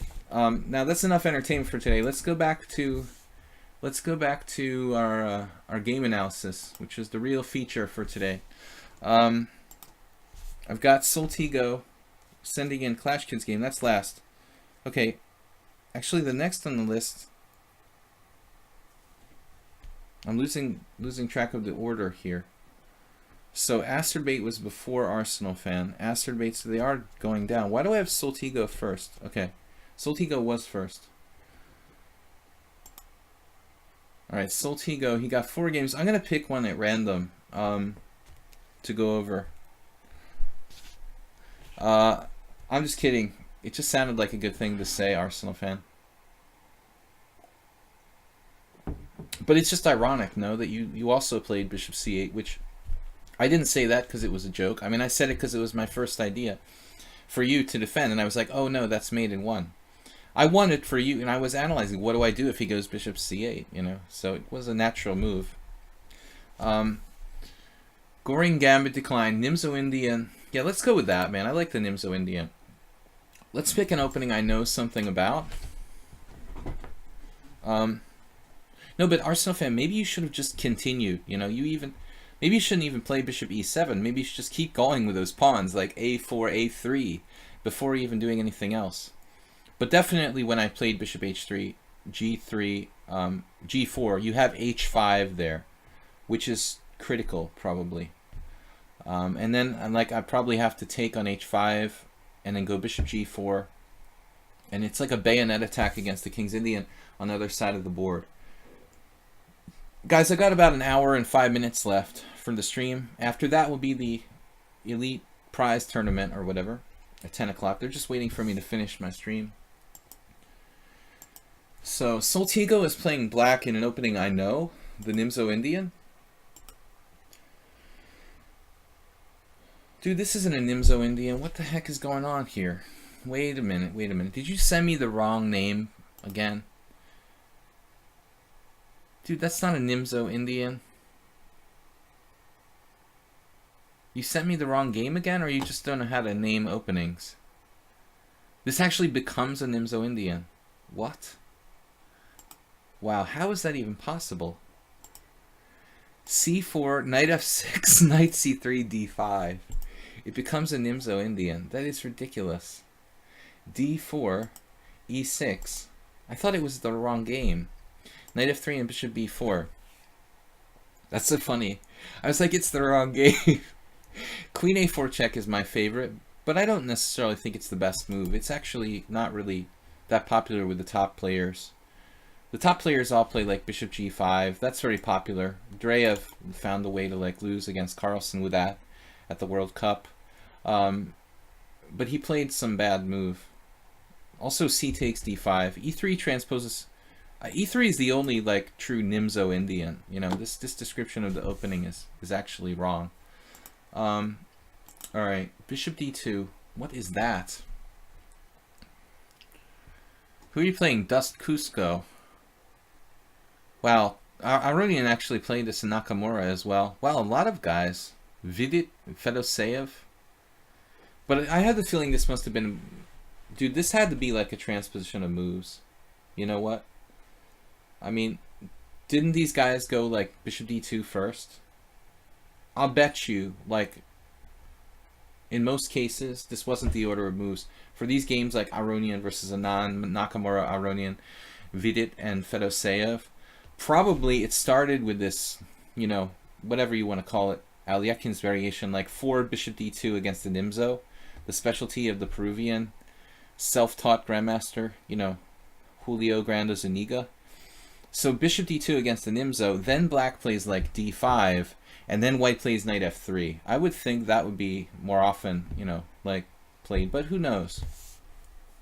Let's just randomly pick this Aronian game and see the actual order of moves. Aronian was 6 cent pawn loss. No, in fact, this game did feature your move order. Well, you know, this is basically bishop d2. That's actually the move order there. Yeah, in all cases, it's actually a move. Wow. Okay, I mean, it's possible in every position, you know. By the way, I just looked at a game from the... I just looked at a game from... You'll be interested in this, Soltigo. You play the Grunfeld, don't you? I just looked at a good game from the Aeroflat tournament. I'll get that on the third try. And it was a Grunfeld where somebody played... like... How was it? Here? Bishop d2. I mean, dude, we're running out of ideas. You know, if that's a good move, I mean, we've really got to be running out of ideas for new ideas in the openings. I mean, it was a strong player playing against the Iranian grandmaster Moksudlu was black, and white was like Korobov, Ukrainian GM rated 2660 plus. But come on now, I mean, bishop d2, really? Yeah, anyway, black could have played d takes c4 there, but he played just transposing to a normal line. Anyway, I thought it's similar. White's running out of ideas. You could take on c4. It's like a good Vienna variation for black. I mean, Zoltan Ribley is a specialist in the trainer of the Austrian team. He's a specialist in the Vienna game with black. I mean, you would think like normally the bishop's on g5, you know, and you go like d takes c4. If the bishop's on d2 and you go d takes c4, is that worse for black, or, you know, I don't know. I have my doubts. So castles, e3, and c5. Okay, this doesn't offer much for white, objectively. Bishop d2. Yeah, it's way. It's played. I was like, yeah, that's lame. Igor Ivanov playing Yasser from 1984. This looks like a decent move. So you go for this. This is unfortunately not... Our hero, Soltigo, is he's a very dynamic player. Soltigo, this is not dynamic enough for you, this position. Too boring and technical. You should not be in this type of position. This is the kind of position for a player like my friend Dragan Kosic, who just likes to like draw every game with black. You know, I am solid, I will draw every game with black. But for a creative player who likes to attack with black, there's just no dynamism in this position for black. This is strictly like when you're trying to just make a draw, this type of position. So something went wrong here. Objectively, maybe something like b6, just kind of keeping more tension in the position. Keeping more pieces on the board, keeping the ability to retreat your bishop back might be an idea. You kind of commit yourself here. And now you should probably play bishop takes c3. That's still very drawish, though, admittedly. Granda Zuniga versus Grandelius. Guys, if you want to see a good game, check that out, because that's 2016. I was talking about Granda Zuniga playing bishop d2 against the Nimzo. That's actually a game. He just devastated Grandelius. And I thought it was funny because it was like Granda Zuniga versus Grandelius. He just absolutely like crushes him positionally like a baby. You know, it's really a very entertaining game. So you should spend your free time checking that game out. But c takes d4, a takes b. This is not very dynamic for black, but he takes back with the pawn. That's kind of insipid. I mean, the bishop is much more lively here. White just valued his pawn structure very highly. So, and now it gets really weird. You know, if you play b6, he has b5 and c6 maybe. That could get strange. b6, b5. You always have a6, so it's not hopeless, but maybe too risky. You did play b6. Oh no. Oh no. Maybe it's not good. You had to try another plan somehow. So he doesn't play b5, but this is the whole point, you know, to play b5.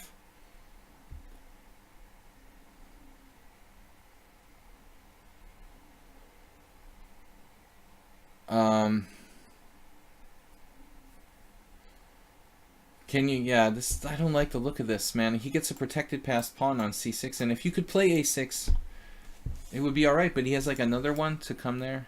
Maybe. He's got this too. Bishop takes a5. Can we do it? a6, c4. We just can't, this can't remain, you know, on c6. If there's some way we can guarantee destroy white's pawn structure, it's okay for black, but what are we going to do here? Very complicated. Wow, bishop b4, rook e8. Grab the wrong bishop. This is computer variation. It just looks kind of risky. So I would have been reticent to play a6. I mean b6. I would have liked to play it like you did, but I would have been scared to do that and probably bailed and done something else. But structurally, strategically, it's a good idea. Just be aware of that protected passer problem. He doesn't challenge you, though. I mean, after this, like, white has no advantage at all. He might even be worse. So, good call. Very good call. Black has no problem. That's a bad bishop. That's his bishop pair. Looks kind of modest now. He's backward along the c file. Someone said it looks like a reverse note boom. Thank you for subscribing. I owe you my life for subscribing. Thank you so much. Guys, I want to thank you all for subscribing. That's the point of today's stream. Magnus, what? Is friends with the mods of lichess.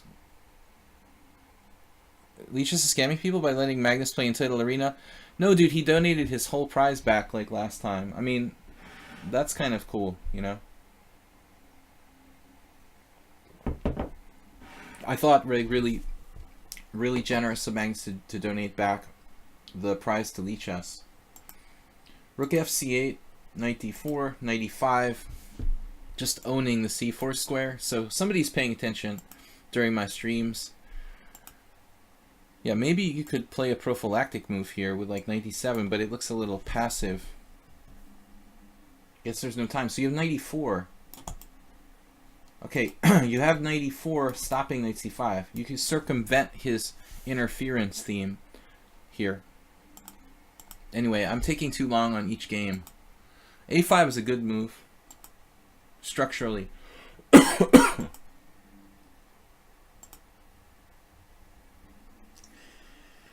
Yeah, this is a tough one, man. I mean, that knight is the only thing kind of holding his position together. He has a hell of a bishop on d2. I mean, that is... I mean, admittedly, your bishop is strong, but the only thing that gives his position any life is the bishop on d2. So you lost this. You're better. But he does win a pawn temporarily.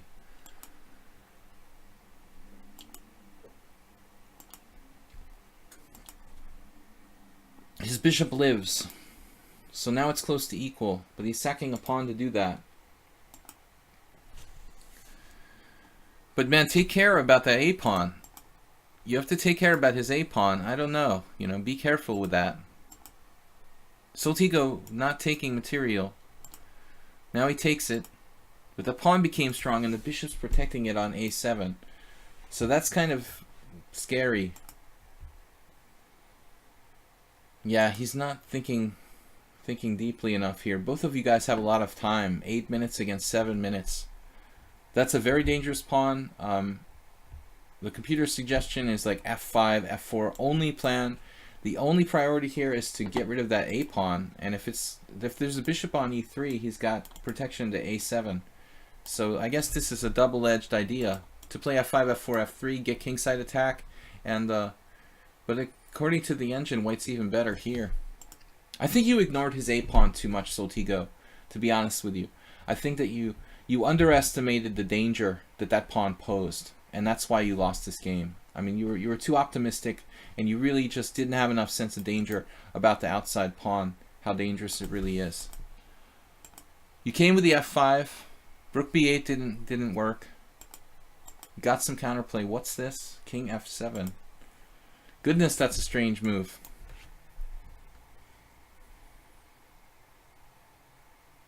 What would induce you to play king f7? Wow, that is strange, man. Alright, queen a6. This was the point, obviously, to transfer the king to g. One of your stranger plans, Soltigo. Rook b7, f4. You just had to get the king to g6 before preparing f4. You thought he would play, yeah, h6, king h7 is a more realistic kind of plan. That's it. Not enough attack here. Alright, man. That's enough. I don't want to watch the end. But, you know, I think that the big thing was underestimating the a-pawn. And even then, it looks like you had counterplay. So, the opening also, there were some interesting moments there. Alright, guys. We have a little over an hour left. I have to go over a bunch more games. But I think your suggestions are valid about playing h6, king h7. Is definitely you want the king on a white square. When the guy has a dark squared bishop, that looks like a good suggestion. In general, by Tushar. Interesting game, but I don't think the variation, the position you got was really good for your style, Soltigo. Too dry, too defensive. Alright, let's play one more game against Ananas, then we'll complete the game analyses. I've got to do Asterbait, Arsenal Fan, Ananas, and Haberbomb. But that's all we can afford today, I think, before we run out of time. And it's time to start the Elite Bullet Arena. Clearly I'm paying attention to your streams. So, yeah, you want the king on the white square. e4. No, only if it's 1 minute can I pre-move e4. Is this a 1 minute game? It's strong against the Dutch. Against c5 you have the Smith-Morra, but I don't like it against d5. But in 1 minute I'm sure like the Black Mardimer is a great opening. Ananas may have left the building, but we can delay this game till later.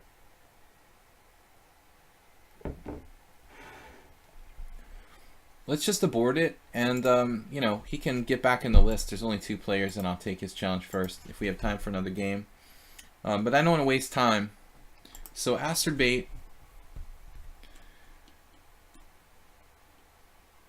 All right.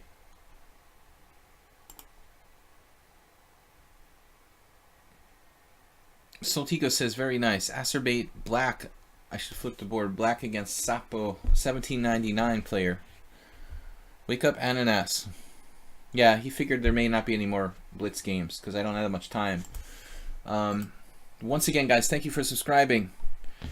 Thanks so much for donating for the new chair that I didn't put together yet. e4, c5, knight c3, e6. Another idea is a6 also for black. Knight c6, of course, is the main move. If you play the Najdorf, you might want to play d6. Also the dragon. Najdorf for dragon. d6 based Sicilians. Okay, so the Night Elf and Dragon players are out here, but we got e6 players are happy. Bishop c4. Yeah, this is a strange move. I mean, it doesn't really make sense to play bishop c4 against an e6 type of setup, but you see it all the time. It's still probably not that bad. Theoretically, white could still play d4. And anyway, even then, even when he does d3, his position is still like a solid sort of... It's an unambitious and solid sort of closed Sicilian. Nigel Short, yeah, he is the expert for closed Sicilian. The new chair, no, it's under $100. Bishop c4. We didn't buy a gaming chair, don't worry. Bishop c4, knight f6. So knight f6, yeah, I've played this myself. I like to do like e5, d5. You know, this is a position that I love to do, this like surprise counter advance. I just like doing it. I don't know if it's even necessarily the only move, but I enjoy that. You know, I love to play this type of position. Once I won against this guy 2300, I was surprised he would go into this type of thing. I thought that was awful for white to go into something like that.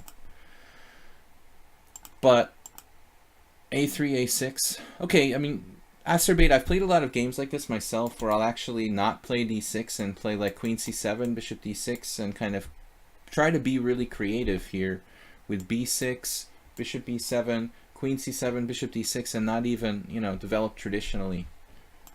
Let's see, d3, b5. b5 is a more natural move. Looks good. Bishop b7, okay.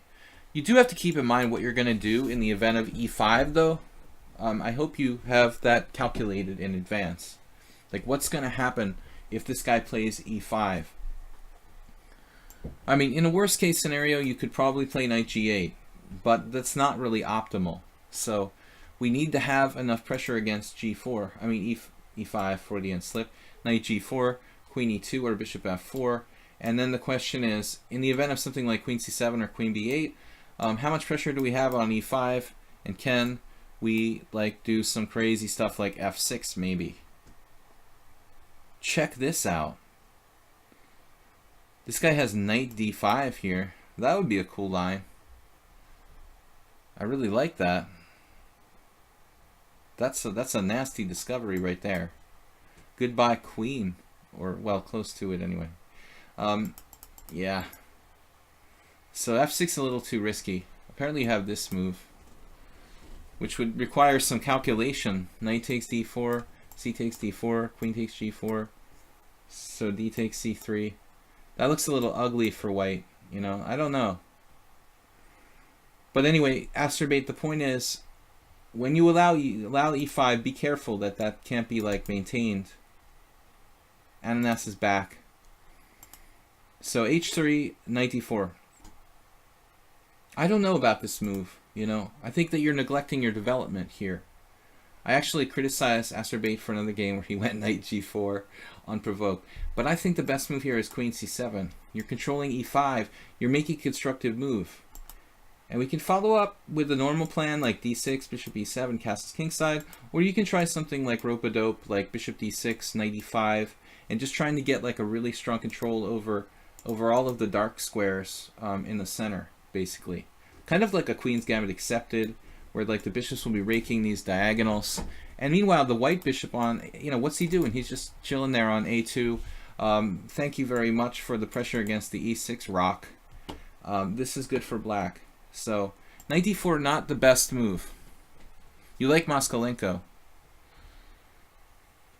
What is that?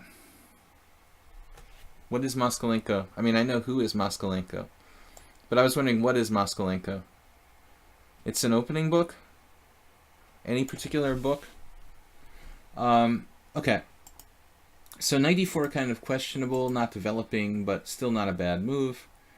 And now you go e5, and I think this is structural mistake. This bishop becomes a strong piece now. I shouldn't say structure. Structural is another thing, because he can break you with f4. That's why it's a structural mistake. But it also has the downside that he's going to kill you on the diagonal. Okay, this is a huge plus in your position, and I realize that it's awkward for black now. you probably have to play something like bishop c5. I've been there in this kind of position, and it's a little bit awkward because you're putting your bishop on a diagonal where it has no life at all. Just kind of like a stopgap till you can come up with something better. Basically play maybe d5 or d6 and continue, but this move is really bad. Bringing his bishop on a2 to life and giving him the f4 break that makes his position totally make sense. So apparently you had this. This is harder to see though, because it looks like you're just losing a pawn. After this, e5, knight d7, apparently it's just a trade, like this pawn for this pawn. That might not be so clear. It's a kind of French, but his bishop remains like totally buried on a2, although yours is buried too, so I'm not sure who's better here objectively. It's probably equal. Okay, I'll just say it's equal. But e5 is not equal, you're worse. Now he's got f4 with a very strong attack. Kind of classic. If we had one more tempo, we'd be in good shape. But it's like d5, he's opening up like a can, this position with f4. It's like a bird's defense to the Roy Lopez. He's just going to eat you alive on f7. Everything coming down here, like a king's gambit or I don't know what. You know, it's just we're just a day late and $1 short in this position. So I don't know what to suggest, but you're in trouble now. Now it's kind of like just try to hold on for dear life. This is probably bad. You're abandoning the center. You need to play d6 and just try to hold on at this point, it looks like. But you take, that's good for white. He's breaking through, making progress. Knight h5. Maybe not his best move. Maybe the capture wasn't his best move. I don't know. He has a lot of moves. Bishop takes f4, e5 apparently. White is better structurally. He has 2 pawn islands against 4. Are these different islands? I don't know. But knight h5 was kind of a lazy move, and I don't think it's even that strong. You can probably defend yourself here. Maybe even knight takes knight and bishop e7 or queen e7. It's pretty nasty for black though, I admit. Even this. So this was a desperate try to sacrifice a piece. Apparently he can just knock you out with queen g4. But I mean, you know, most people aren't going to find that. That's kind of a computer move. Mate on g7, taking the pawn, the knight with a better situation maybe. You got bishop takes e4. Just no counterplay. King h1. He could have played that. But you got the threat in first, circumventing that. He can still play queen g4 though. This position looks better for white. You know, he is up a piece here. So queen takes g4, h takes g4, bishop takes c2. This pawn is not really enough to compensate for being down a piece. So you were on the right track, but you were kind of lucky here. You got a bad position when you played e5, and it was fortunate. Once I mated Dreyev with queen takes h3 in a blitz game, the only game I think I ever beat him. But it's beautiful. The finish is beautiful. Queen takes h3, so even Dreyev falls for this. Bishop h2, queen takes g2 check. But anyways, so king g1, the point is this is not an empty threat. You still have mate on g2. Or you can play this kind of tease him first. It's more, I don't know, this is more aesthetic somehow. Doing this and then queen takes g2 with the rook on f2. Anyway, very nice finish. But e5 was a really, really huge positional mistake for you. This is really just setting white up for the whole point of his whole position is this closed Sicilian is geared toward playing f4. It's a kind of like Grand Prix attack idea. So Ivanchuk, yeah, genius. What do we got here? So Acerbate is done. I was gonna go on to Arsenal Fan's game. Arsenal Man. Now I got Clash Kid on the list too.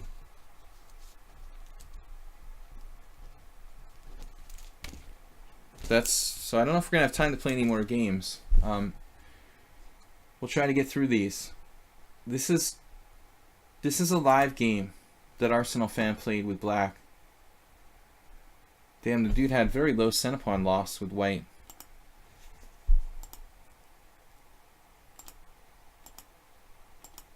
Yeah, but Ivanchuk plays far more interesting games than most people. Knight c3.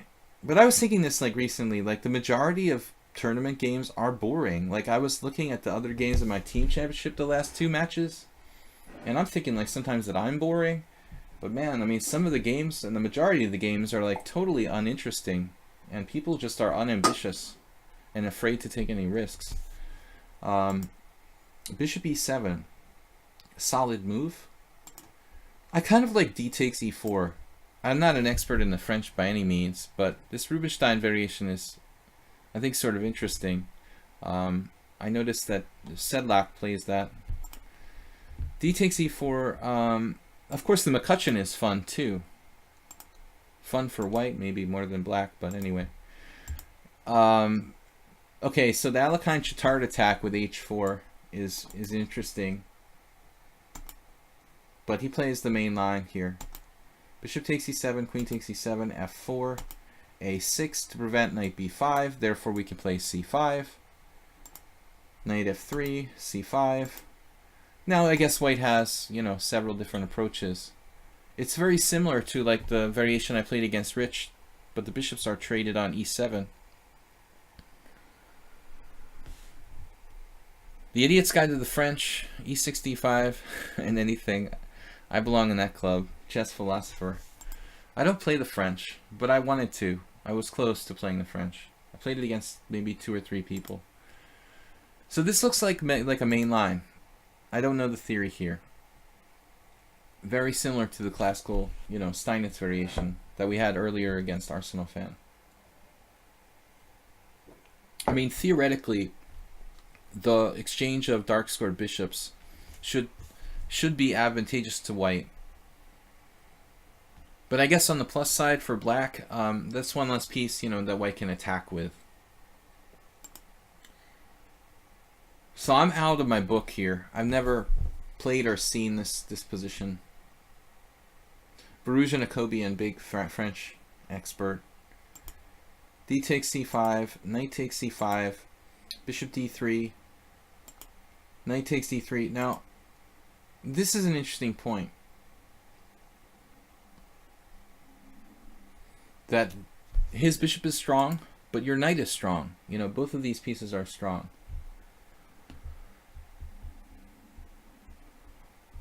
It looks like b4 is the best move, just increasing your control of the e4 square. I mean, obviously I'm only knowing that because this is the move, but it is logical. I don't really like taking this in principle, because you need knights here. I mean, having said this, it's not such a bad move for black, but you're getting closer to one of these bad bishop type of endings. Yet it's okay, it's extremely solid for black. Not a lot of fun to play this type of position though. a5 was enterprising. The question is, you know, aren't you going to need the castle here at some point? And then when is the time to castle? Now this might be some sort of knight b5, knight d6 problem. Does he have that? I mean, it's complicated, right? Like castles, knight d6. This knight doesn't look like a really friendly thing to have there on d6. But apparently f6 like undermines his d6. That's crazy. Like this might just like win a pawn because the knight actually can't escape from d6. It's not impossible this could actually win a pawn.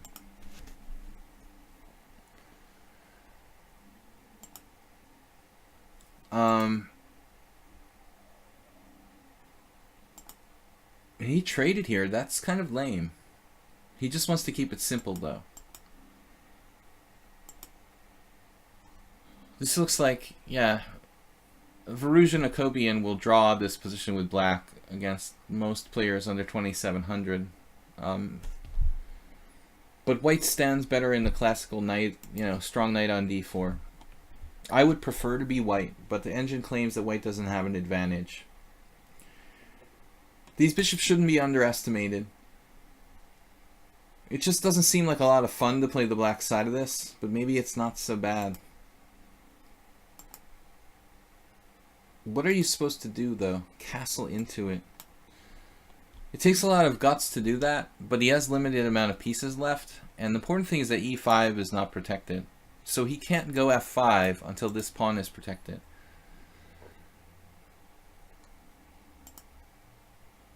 And you also have the f6 break, Arsenal fan, and keep in mind that I know it's slightly scary to castle, but there are not that many pieces left on the board. What would Adiban do? Adiban. He played like g5. This is the computer's suggestion here. That's awesome. To play g5 for white. Oh, I thought it was black. All right, never mind.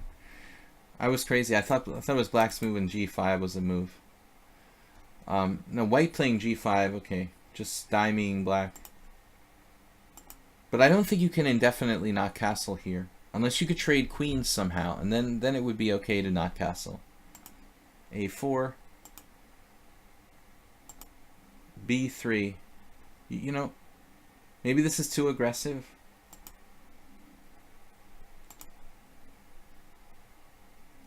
So the classic kind of Sicilian answer, take and A3. And white stands better. I mean, I thought A3 is actually a more typical idea with, you know, with the white squared bishop, putting the pawns on dark squares. And just trying to get access to like the C3 square. So if he goes B3, which he likely will, I mean, you can play for getting a rook on like C3. I still think that white looks better, but you can just castle, and I don't think it's that scary. F5. It looks scary, though. It looks scary, I mean, to allow F6, and then you're almost getting mated in a lot of lines. White is slightly better here, so there isn't an easy answer. You tried B3. I guess this was too ambitious, but he didn't play the critical move, so you're okay. As soon as you get the queens off the board, you're okay. I mean, I think that's really pivotal here. You can't really get mated if the queens are traded, and that's your biggest danger. Well, I understand playing king e7, but you really want to see the queens come off the board before you go for that. Yeah, so now you're okay. You know, I'm not sure. I mean, I probably would lean toward king e7, but I'm fearing f5 a little bit. But it turns out f5, okay, what's he threatening? Like f6, you just take it. If he takes back with the pawn, you go king d6. King e7 is best. The thing about king e7 is, like, you're probably going to have to make that move. But as far as putting your rooks somewhere, you don't really know where they belong. I mean, the truth is, like, you might be better off putting your f rook on c8 and the a rook on b8. So therefore, I think king e7 is more flexible than rook c8. You know, then he would have had some issues with the b2 pawn. Yeah, here I think you're just like, you're a little nervous, or like, you know, trying to force the action too fast. You need to savor the moment, savor the tension. Realistically, you don't really have winning chances, it looks like, with black. Though he has a weakness on b2. But I like the f6 suggestion. White will probably just sit and not take, because if he takes, you become, with the central mobilized majority, better. And probably he just sits and you take on g5, e5, he takes on e5, and it's like a draw or something. But at least it stops the forward mobility of his pawns. You might have some crazy g5 ideas too. It's not out of the question. But I think this is too much of a concession. You traded right down into the simple ending where it's suddenly no counterplay because there's no rooks on the board. There's Dvoretsky has a book where he talks about chess strategy, and he's saying that like rook and bishop is a better combination than rook and knight. And if that's the case, then here in this position you don't really want to trade the rooks. Rook and bishops, according to Josef Dorfman, coordinate better than rooks and knights, whereas like queens and knights coordinate better than queens and bishops because they're redundant, the queens and bishops. Here this just unpleasant. Now he can come in with his king to like b4 and c5. He has zero risk of losing. Looks like you might be toast. Your only counterplay is like f6 and g5, some crazy thing with that. So bishop d7 immediately, or maybe first f6. This is your only chance. Put everything you can on dark squares and try to get like the central pawns moving or undermine his center or something. He has one pawn on a white square. h4, h6, I would guess. Then he can play h5. So I don't know. This is a really tough position to defend. I don't know if you can actually save it, Arsenal. It looks very difficult for black. So bishop a6 was like a blunder. b4 is crazy. He could have just played here and like taken your pawn. That's weird. So maybe it's not so simple now, but you can take on b3. You want to trade pawns. Knights and a pawns are not so strong. But he has the great king, so I mean, even here you're still like his king is coming in and it's very dominant. Maybe you're still lost, but at least you should take on b3. I guess this is over. Two connectors. All right, I'm gonna play one more game with Ananas quickly.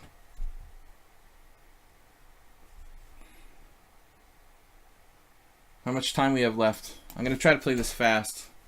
We'll do the quick analysis of the last 3 games.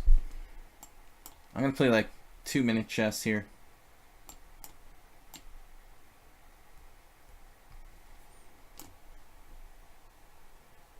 Try not to use more than 2 minutes for this game. Maybe we'll get a second chance at our Benko. No, it's a Benoni. Okay, we'll play the Benoni. Whatever. A weird King's Indian.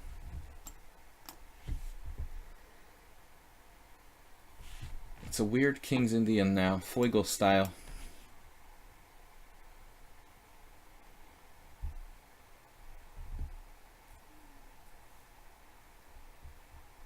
Knight h5 and f5. Can I do that? I'm using too much time already. Why did I reject knight h5? What am I afraid of? Like bishop f3?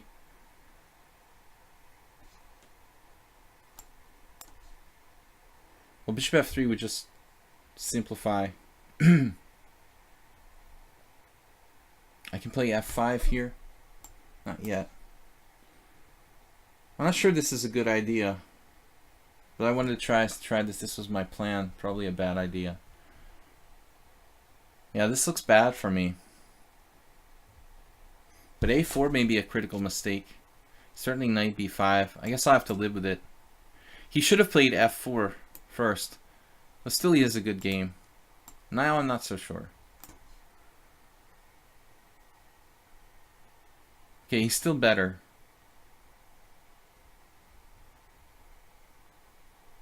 I want to get the last 3 game analysis in, if I can. It's check Benoni like. Yeah, that's what Foigle does.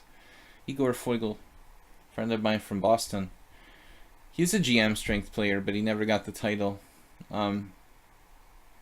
He would do this check Benoni King's Indian hybrid all the time. It messed me up sometimes. No, bishop g5 is not a bad move. I said I was only going to use 2 minutes for this game. What are we doing here? He's going to put his bishop on h4. Alright then.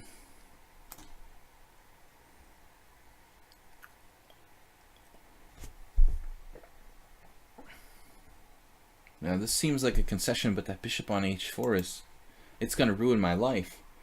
I mean, I like my bishop on the long diagonal, but really, He also had bishop f3 there. Kind of hard to decide whether to take with a rook. Rook takes is interesting to bring the knight back to g7. White is better. How do I handle this knight coming to b5? Maybe I should play f4? No.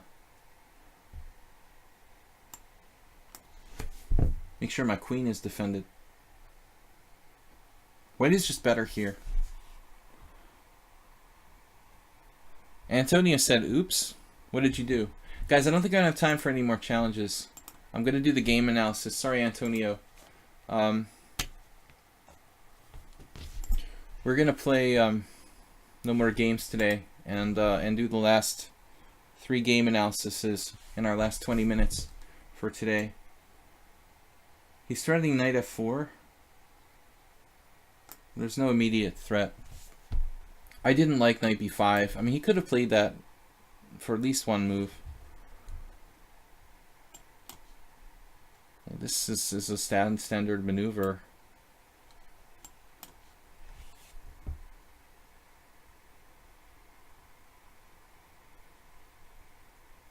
It doesn't look that bad for me. Everything's protected except for my knight on c7. It's a little difficult to get at the knight on c7. You could sack a knight on c5 for 2 pawns. Hopefully that's not a problem. Of course, anytime you play against the Czech Benoni or any kind of King's Indian where these pawns are locked, actually piece sacrifices do, they do come into play, especially if white can sacrifice a piece for like 2 pawns, like knight takes e5 here. Normally not, like if there's a queen trade. The main idea would be to get like 2 connected passed pawns. Black has e6 covered. We have e6 covered in the event of knight f4. Now my queen is double protected. I didn't even realize, look.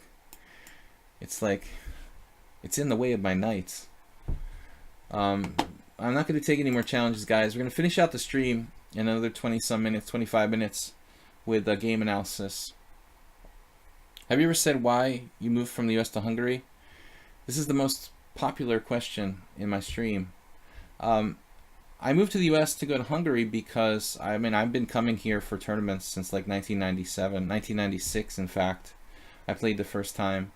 So I played the Vienna Open in 1996 and then came to a tournament in Balaton. And then I liked Hungary, came back in 97. I had fun. There were really good tournaments. It was a great time. 98, came back again. And then when I had the opportunity, I moved here in 2004. It's, the beautiful women, obviously. Like, why else would anybody come to Hungary? There was a guy from Sweden on the stream, yesterday? He asked the same question, but I didn't really give him the real answer. But I'm revealing for you guys on my subscriber stream the true reason why I chose Hungary. Okay, finally, Ananas plays the classic El Clasico. We have to make sure there's no Ivan Farago like G4 breaks. I want to give you guys one insight into these kind of positions. If black has D4 controlled by a pawn, I think the positions aren't so bad for black. When white can get like a knight on D4 or a piece in that outpost square, I think these F4, E4 structures are better than they are when you can't do that. But G4,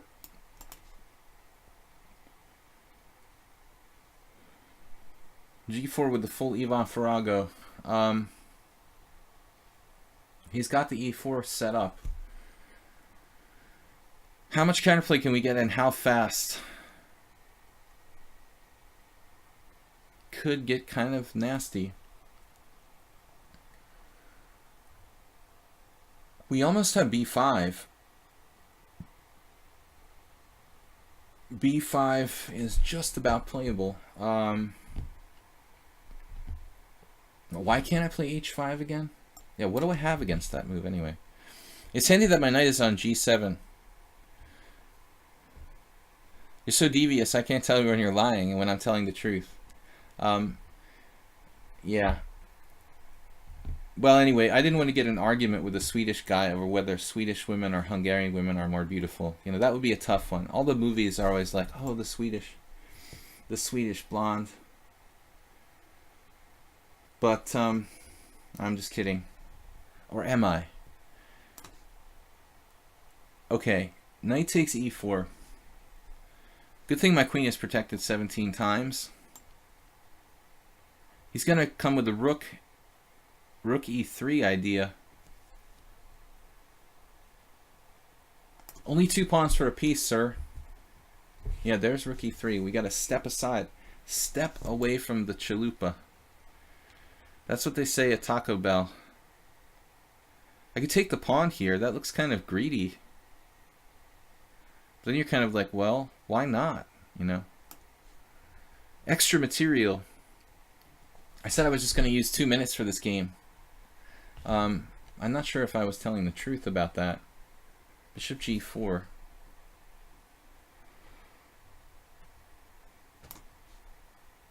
Any move that saves me time here ought to be considered. Whoa. Queen d3. My rook is hanging.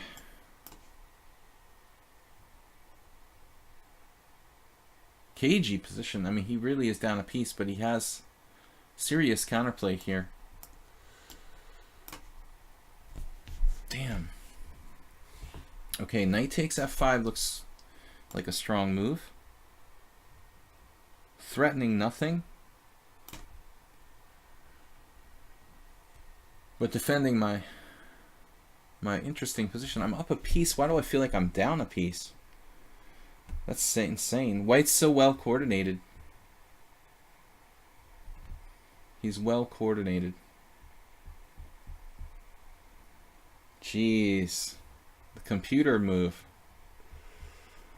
We got everything prepared for today. Okay. Knight takes e7, and I'm getting mated on h7. And you even have f1 covered. Otherwise, you would be getting mated. That's really insane. Like, rook takes g5, knight takes e7, rook takes e7, queen a1 check, king g2. He just, ooh, I have a check on b2. And then defend. But I have no follow-up. There's a check on b2, and then his king just walks out to h3.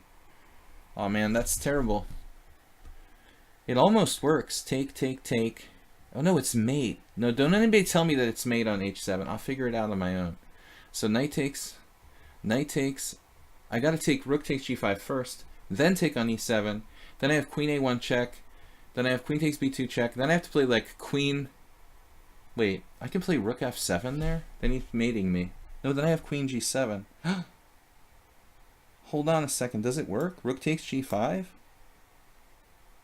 Can this possibly hold on? But he has this secret move.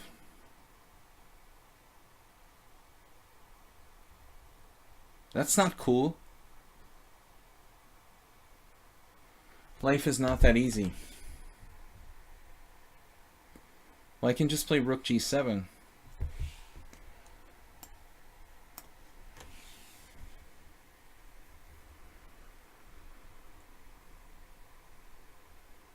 Ananas really brought it today, man. He was coming with the piece sacrifice. Rook g7. Why did they need commentary for that? For what? Oh, John, I was just talking about you. I was just joking. Why I come to Hungary. I never really told you. Alright, rook takes g7. What's up? Wait a minute. Why can't I take with the king? He has queen c3 check. Is that good for me? Is it better to take with the knight or take with the king? Knight takes looks safer in a way. It's less aggressive. What am I talking about? Okay, knight takes, king takes check there. There's this rook check, then a rook f7. Alright. What am I doing? Yeah. We got a time advantage. We're probably winning now. Okay, winning by like clear advantage, not like winning easily. Hungary because of the immigrant laws. The same question from yesterday, of course. It's our favorite question. So, yeah, you don't know how hard it is being an American in Hungary. And he's still making problems for me here. I can make problems for him too.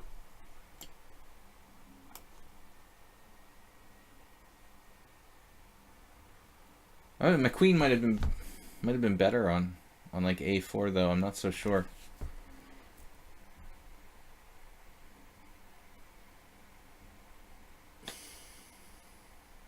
Come on. I mean, I have to be better here. He's gonna grab like a third pawn though, with that pawn on h5. Guess I can protect it. How do I protect it though?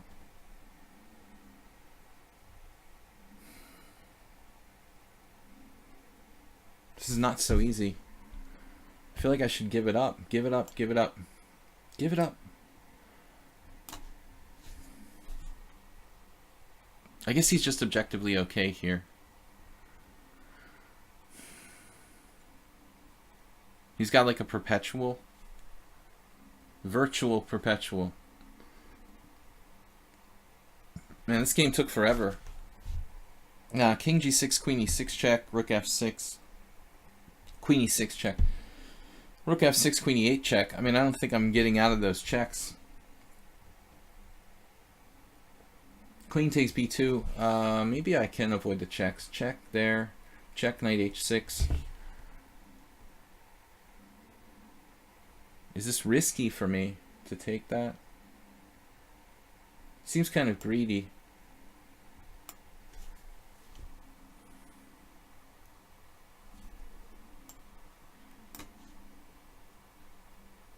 The nasty surprise.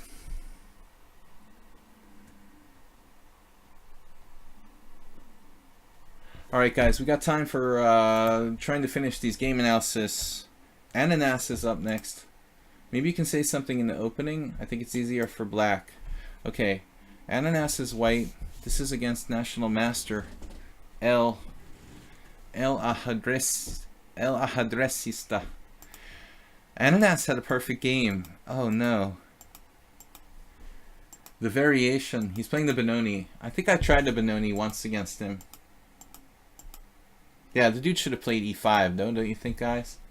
He should have tried e5 instead of e6. I tried this once against you long ago. I think Ananas probably didn't look that good for me. I have some friends who are experts in the Benoni, but I'm not one of them.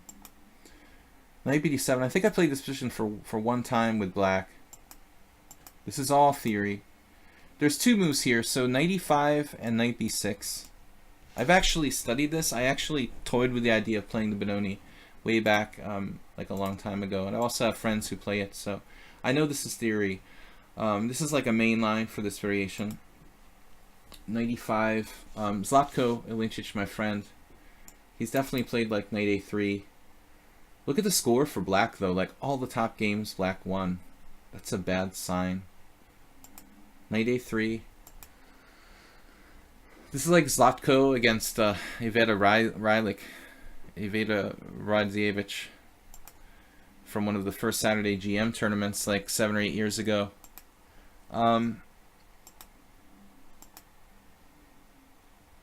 Wow, so it's Sasha Kiran versus Anand. Avro Kamsky. Kamsky playing the Benoni, really. It's not very Kamsky-like to play the Benoni. So what's this a5? It's the main line. Queen takes a5. All theory. g4, knight f6, f4. Knight takes g4, h takes g4, knight takes g4. f5. All theory. Wow. He went right into your like book preparation. h5. Knight c2. Now this move isn't very common. Knight c2. But it is like the top move according to Stockfish. I mean, I would imagine, so whoever's an expert in this position would probably know this line, but This bishop g5 move is played exclusively. Yeah, I don't really know enough. I always thought the Benoni was pretty active against the fianchetto system. I would probably play the Benoni if everyone promised to play the fianchetto variation.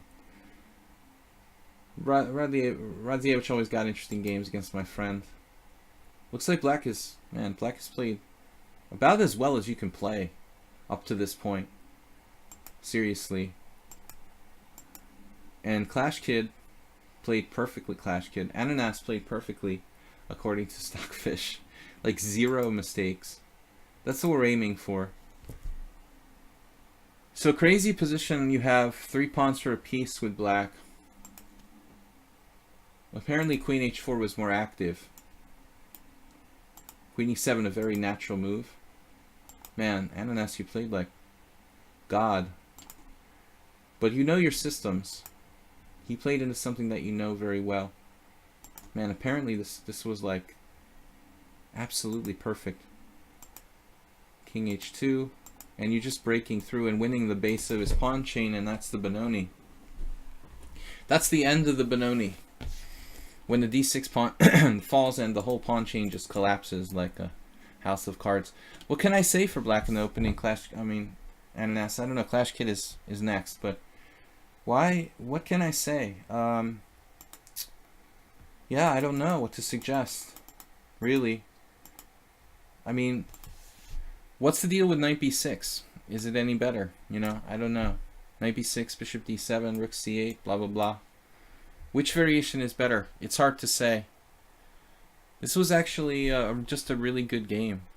You know, it looks like he made some tiny inaccuracies at the end. You know, really, literally on move 25, like both sides had played perfectly, more or less perfectly, and here he should have been just a little more active according to the computer. But that's like the tiniest difference. I mean, this shouldn't lose the game, but you know, he's playing down a piece here, so he has to play basically perfect chess. And this was his blunder. So, I mean, it's kind of an unnatural recapture, you know, if you think about it. I mean, he was obviously afraid of queen f6, though. But what's the point, right? Like, at the end of the day, he has bishop h3, forcing you to go back with rook f2, so you can't eat his pawn chain with rook f6. This is the point, right? That's the difference. It makes all the difference in the world. Take, bishop h3, and now white has to retreat with rook f2. King h2, wouldn't imagine that move. That's computer. Nobody's going to find that with idea of rook g1. Most human beings would have played, and I'm sure, you know, Ananas as well, would have played rook f2. And according to the engine, it's like equal chances, 3 pawns for a piece. But black's only mistake, one mistake, was enough to do him in.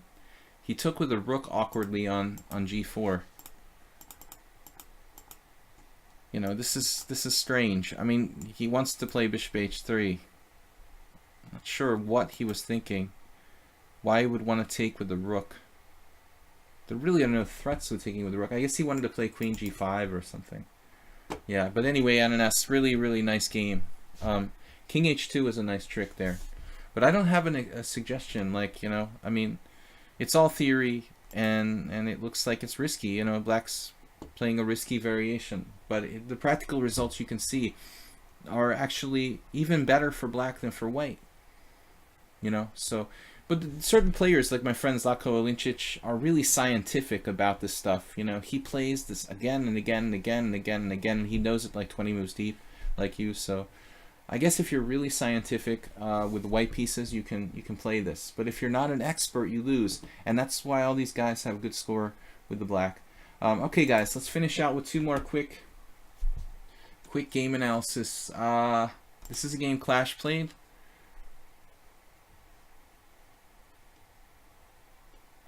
Let's see. Whoa, that is my game. Hang on. All right. Open. So... Clash Kid was black. This is probably from Milano.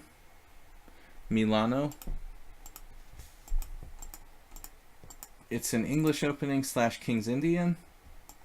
Uh-oh, another fianchetto Benoni. This looks like it's happening. We could get the same exact variation. Knight f3, there it is. E takes d5. Knight takes d5. Oh no. Oh no. What is that? He thinks he's like exploiting your move order somehow, but I mean, really, that's weird. I mean, you played a strange move order. You know, most people would play like d6 here. No. Accordingly, like e takes d is more common. Okay, but I mean, it's more common to play like d6 first and then e6. But I guess your move order has its points. And I mean, this is just a weird recapture. It is kind of lifeless. Might make winning a little bit harder. And he takes white out of, or he takes black out of book here.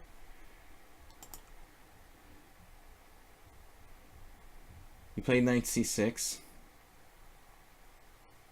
I'd be more comfortable about this if you had already like had d6 and you're ready to like challenge his knight very quickly with bishop takes d5, like in the King's Indian. But maybe it's okay.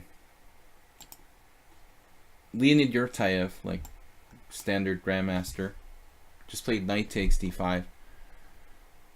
White, I would take with the queen. I mean, c takes d looks like you just like are worse or something for white. You know, here at least we can play for a draw or something. I don't know. But this looks like we've just helped black have a freer position in the Benoni by trading a set of pieces. And look at that bishop. It's like ridiculous. So, okay. Yeah, I mean, you could just take. But your move doesn't seem that bad. Also d6. I mean, I'm in a hurry to play this, really, when I'm here in this sort of position. I want to get rid of the knight on d5. If he's going to play bishop g5, I can play like bishop e6 and chop it off with the bishop. But anyways, it still looks fine. Played knight e5.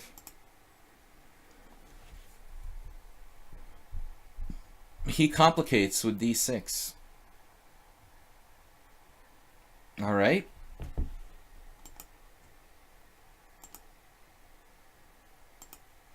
You shouldn't really be worse here.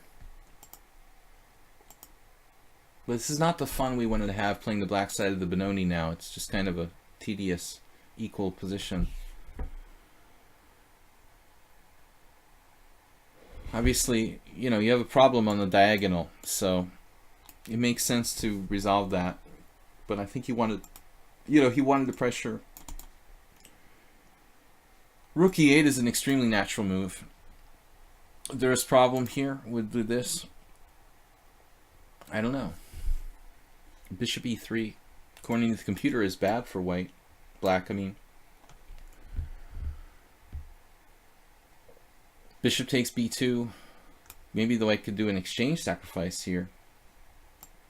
You could even consider that. The dark squares look so weak for black. But you could end up in a position where you've just got problems with your pawns on a7 and b7 very easily. It's a weird game, the way this guy got a small advantage here. So you basically just lost the pawn. Whereas if you played like rook b8 right away, you wouldn't have really had a problem. I mean, you can play b6 and trade his bishop off. That's obviously the big improvement. I don't know if you could do other stuff like this. Bishop d2's annoying there. So it looks like you literally had to do rook b8 and b6 and solve the problem of the c5 pawn and your bad bishop and trade his bishop off and you're fine. But you made like the move late and he's like winning this pawn. It's a shame. It's a sort of stupid line for white. I mean, knight d5. Now it's like you should probably think about not trading pieces because you're down a pawn. Is it even worth considering playing something like bishop a6? I guess tactically it's bad because of queen a4. Even there you have bishop b7.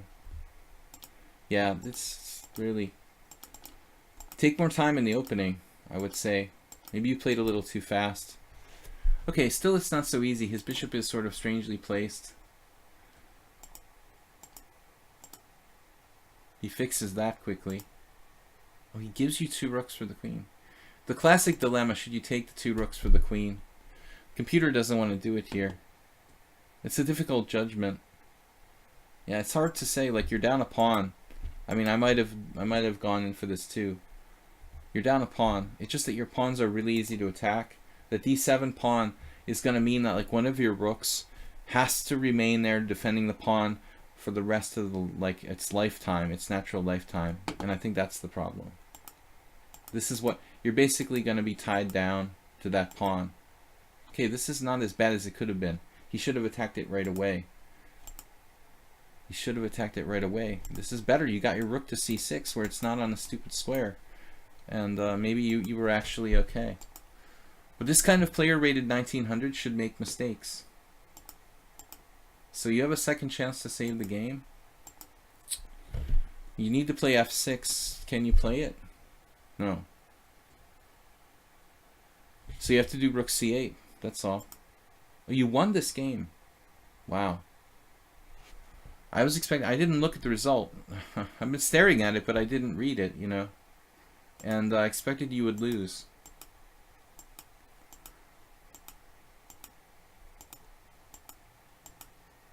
What? Oh man, that's a brutal move. Wow. So f5 just finished him.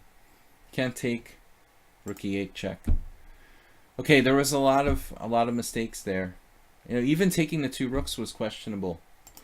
Okay, thank you, Clash Kid. We're gonna go to the last game with Haberbomb. I've got to go, guys. Okay, Haberbomb sent me, what's this? 2 games. And I picked the second one. So please do the first game this week. Alright. We'll do the first game this week.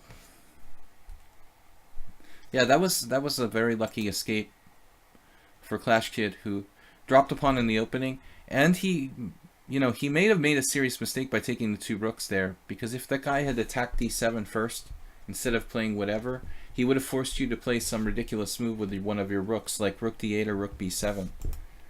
This is Haberbomb with white. Played a week ago, 10-0 rapid. Silly opening, maybe a hippopotamus. This is not a hippopotamus, therefore it's especially stupid. The only justification is to play hippopotamus, you know, g6 and b6 and bishop b7 and knights in the middle for this silliness, you know. But bishop e7 just leaves him with a stupid old Indian where he's down a tempo and playing e5. Anyway, guys, thank you for subscribing and hanging out with me tonight. I'm going to finish this analysis up and see you guys tomorrow morning. Fast Friday Blitz, 5+3 for everybody. No special benefits for the subscribers. So you didn't play e5 when you had... I know, I'm always a little bit skeptical about whether to play e5 or not. I mean, it's possible to play it too early with white too. You got to be careful you don't overextend. But it's just strong. Alexander Alekhine versus No Name. That's what this looks like. It's one of those simul games.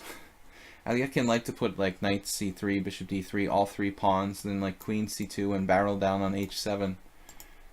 You did the queen c2, but you didn't get an e5 in time. Yeah, actually, it's funny. The engine says his best move is e5 here. It just like loses a pawn. And that's the best move for black. That's kind of scary. Sacking a pawn. What is his name? What's his name? One Russian grandmaster. I was trying to remember. But it's funny how black has some kind of weird compensation here because of these squares. Like in a King's Indian. The best defense according to Stockfish. He plays this, and now you really could pound him with e5. Yeah, you force him to make a weakness. Probably, well, g6 allows h4 like a strong attack, I would think. This is a very strong attack. You're not committed to castling kingside. He can't even play like h5. That's very strong. So he has to play h6 probably. Now I don't know. You know, you can transfer over here. And I didn't look at Stockfish, but it's the best move. You got the idea of coming to e4. So probably after queen e2, this is such a huge threat to play queen e4. He has to like transition to some horrible Caro-Kann with d5. Like literally. That's the best he can do.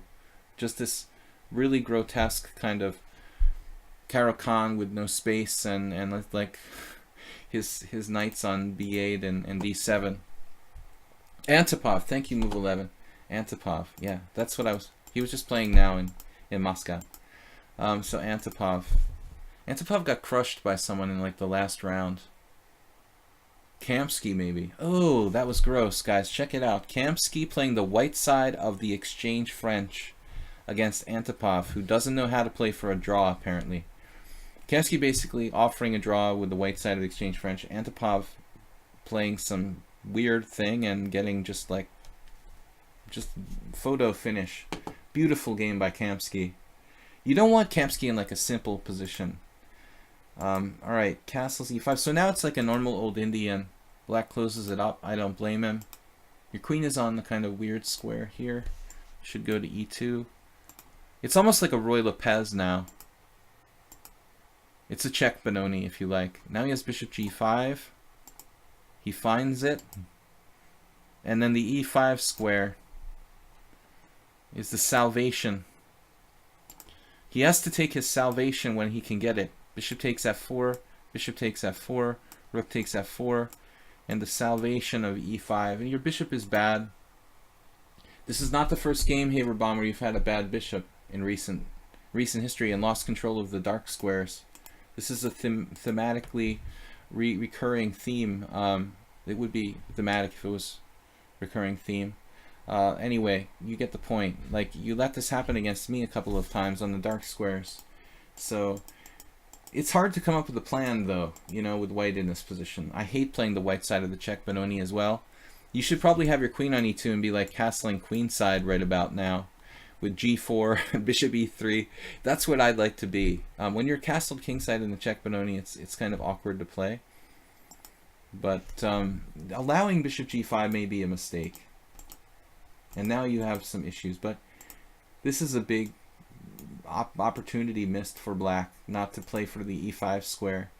And now it looks like some kind of Bogo Indian where white just has this space advantage and only Petrosian could, like Petrosian could draw in 70 moves with black somehow from this position. But it's like a very nasty spatial disadvantage. Just bring the king over here. Start pushing all the pawns up on the king side. Someone did that recently. I saw another game. He's trying to get counterplay with b5. Did you rush a little bit here with g5? Is it a good move? Probably a good move. The space advantage is just too much, looks like. Now he had one chance to play for a break and he doesn't take it with b5. That's pretty strange. He played bishop a6 and then doesn't do b5. He had an idea maybe of queen d7, I don't know. He did a knight f4 actually makes sense. So you blundered. You can't play this. You blundered knight f4. You need to play knight h2, knight g4. Looks like. And now it's a game again. Yes. Oh, he blundered knight g2. To give you the h-file to checkmate him. That's a good idea. He gives you the h-file to checkmate him. Man, that is suicidal. So Petrosian can't lose after knight e8. It's not true that you can't lose, but it's not so easy to break black down. It's going to have to involve h4, h5, which is a process, I think. Maybe white still has chances to win, but it's not that easy. There will be complicating factors like bishop coming to g4, sticking itself on h5. It's not that easy to win, but this is really sick. He plays king h2. He grabs the pawn on h3, like opening the h-file for white to actually checkmate him. There's probably other ways to do this. Okay, you got ideas, you know, knight f5, knight h5 as well. But you need to use the h-file, no? To finish black off. You're threatening nothing, basically, yet. This is really an essential part of white's attack, to play rook h1. Oh, he forgot about this. That's crazy, but you know, you are threatening knight e7 check here, so he can't just ignore it. I guess he just didn't see that this was a threat. He can obviously take. You take. I guess you're winning anyway. But still, at the end of the day, it's got to involve the h-file. G takes.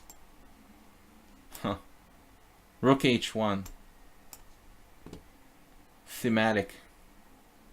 Okay, I think the capture on h3 was Black's suicide. Okay, guys, I'm out. So thank you for hanging out with me with the subscriber stream today. Thank you for subscribing. It's getting late. I gotta go.